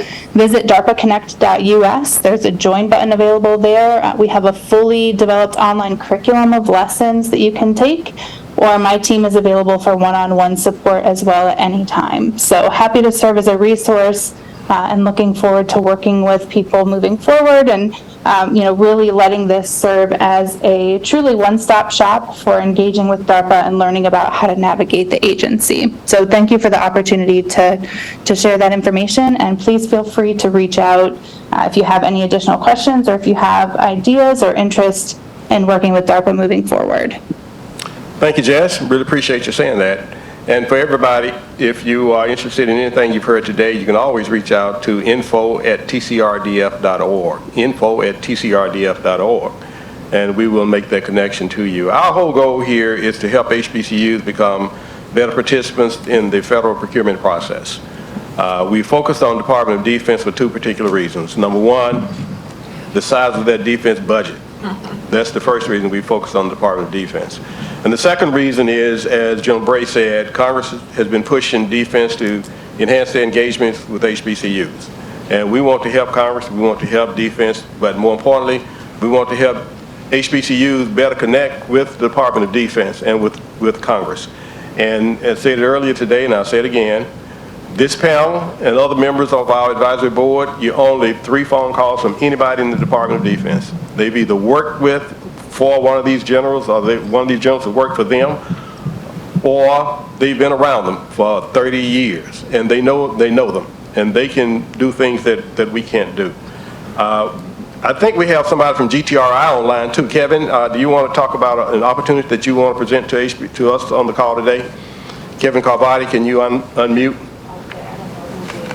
Is he not on? I can't see, I don't see. Okay. All right. Well, panel, we have 8 more minutes before our rent here is paid up, and we need to leave. Our rent. So why don't we start with closing comments with you, General Bray, because you're on the end of the table. Well, good. Just move down this way. I appreciate. I should have changed places with General Bagby. That's all right. No, this is it's really true. I've got about 3 things I'd like to go ahead and share with you. And I'm going to pass them through, so they'll be in the portal at info.tcrdf. One is that many HBCUs do not have a conduit or an access, or even sometimes just a how-to. There's a checklist that's been created, and I'm going to give the hyperlink to this checklist that will actually have hyperlinks so that you can actually walk through to get registered to how to get funding and how to address some of these issues, besides the personal relationships that you see up here and our access. The second thing that I'll leave you with is that there's in North Carolina, the state of North Carolina, there's a business group that we have. And one of the things that they're going to do is they're going to do a webinar specifically on working with the federal government and getting some of those contracts and how to get access to them. And that's going to occur on December 6th. And I'll give a hyperlink to that as well. So you have both of those things that I'll send through the system and you'll be able to get access to. Lastly, I just tell you, Dr. Rosenthal, thank you so much for this opportunity. Thank the folks here at Alabama A&M. And by the way, I've never been on the campus, or hadn't been on the campus, excuse me, since 1979. I did go to a party down the street, but that was another time. But what has happened here is emblematic of what's happened across the country. There is market differences, and I don't think the world knows all the stuff that's happening. So thank you for what you're doing. Thank you for the access, and thank you for our continued engagement. Thank you. General Pickney. Well, I've enjoyed the dialogue. I think that it would be really good. Am I talking? Can you hear me now? It's for the camera. Okay. I think that it would be a good idea on a regular basis for members that are out there trying to work together as a team that you're doing, and having a regular route of going to see both House and Senate sides for the areas that you are a part of. Meaning, if it's members, if you have a group that has I don't know how many groups there are together. Do you have a number? Meaning the people that are going to go to the Hill on the House side and the Senate side and have a discussion. At least half dozen. Well, I think it's really good. Only thing you have to do is normally call on the phone and make an appointment. Absolutely. And tell them what you're coming for, and that just needs to be a routine, whether it's monthly or quarterly. I would suggest monthly, because the more you go up and talk to the people that you are voting for, the more they see a need to support you. And I've seen that happen time and time again. Other than that, I think we've already discussed, I've heard a lot of other things, so you can't go wrong with that. And just try to remember House and Senate when it comes to funding. You don't really have to go to the House side if you got really good senators and they believe in what you're doing, because Senate appropriates and they can do authorizations and appropriations. And that's when the bill is solid and then the president's budget takes a place in that. We're going to take a quick break here before we get to our last two generals. I think Kevin Carbati is available now. Kevin, you got about 2 minutes. and I control the mic, so go ahead, Kevin. And I will. John, thank you. John, thank you very much, sir. Much appreciated. And thank you to Claudette Smith for helping us out. And greetings to General Bagby and General Turner. Great to see you both again, and thank you so much. We have an opportunity here at Georgia Tech that involves large-scale, the opportunity for large-scale manufacturing to support the electronics, semiconductor, and EV industries here in the South. Our program had started many years ago, probably several years ago. We got engaged with China on the manufacturing and research and development programs. And due to political reasons and security reasons, we are no longer able to do that. But the programs were established by folks from Georgia Tech and GTRI to train the Chinese people to look at new materials for semiconductors that would make them more efficient, more adaptable, and better suited for a wide range of applications. We can't do that anymore today, and we need to encourage participation and support participation from HBCUs and MSIs to help us with this. So bottom line is we need your help to support the growing sectors here, and we look forward to talking with you further. Thank you. Thank you, Kevin. I see some heads nodding in the room, so we'll definitely be following up with you on that. Brian Bagby, General Bagby, Deacon Bagby. Well, I answered to a lot of things, John. That's a few of my titles. But thank you very much, and thanks to Dr. Dweck and Dr. Mims in absentia for being here this morning anyway for today's session. I think it's very, very helpful, very informative. Whenever I come to a forum like this, I always learn something. We are here to help. The advisory board members, John mentioned 26, 27 members of his advisory board. We are here to help. Reach out to us if we can help break down barriers, open doors, interpret acronyms, and their DOD has got thousands of them. Yeah. I hear a new one every day myself, and I spent a third of a century in uniform.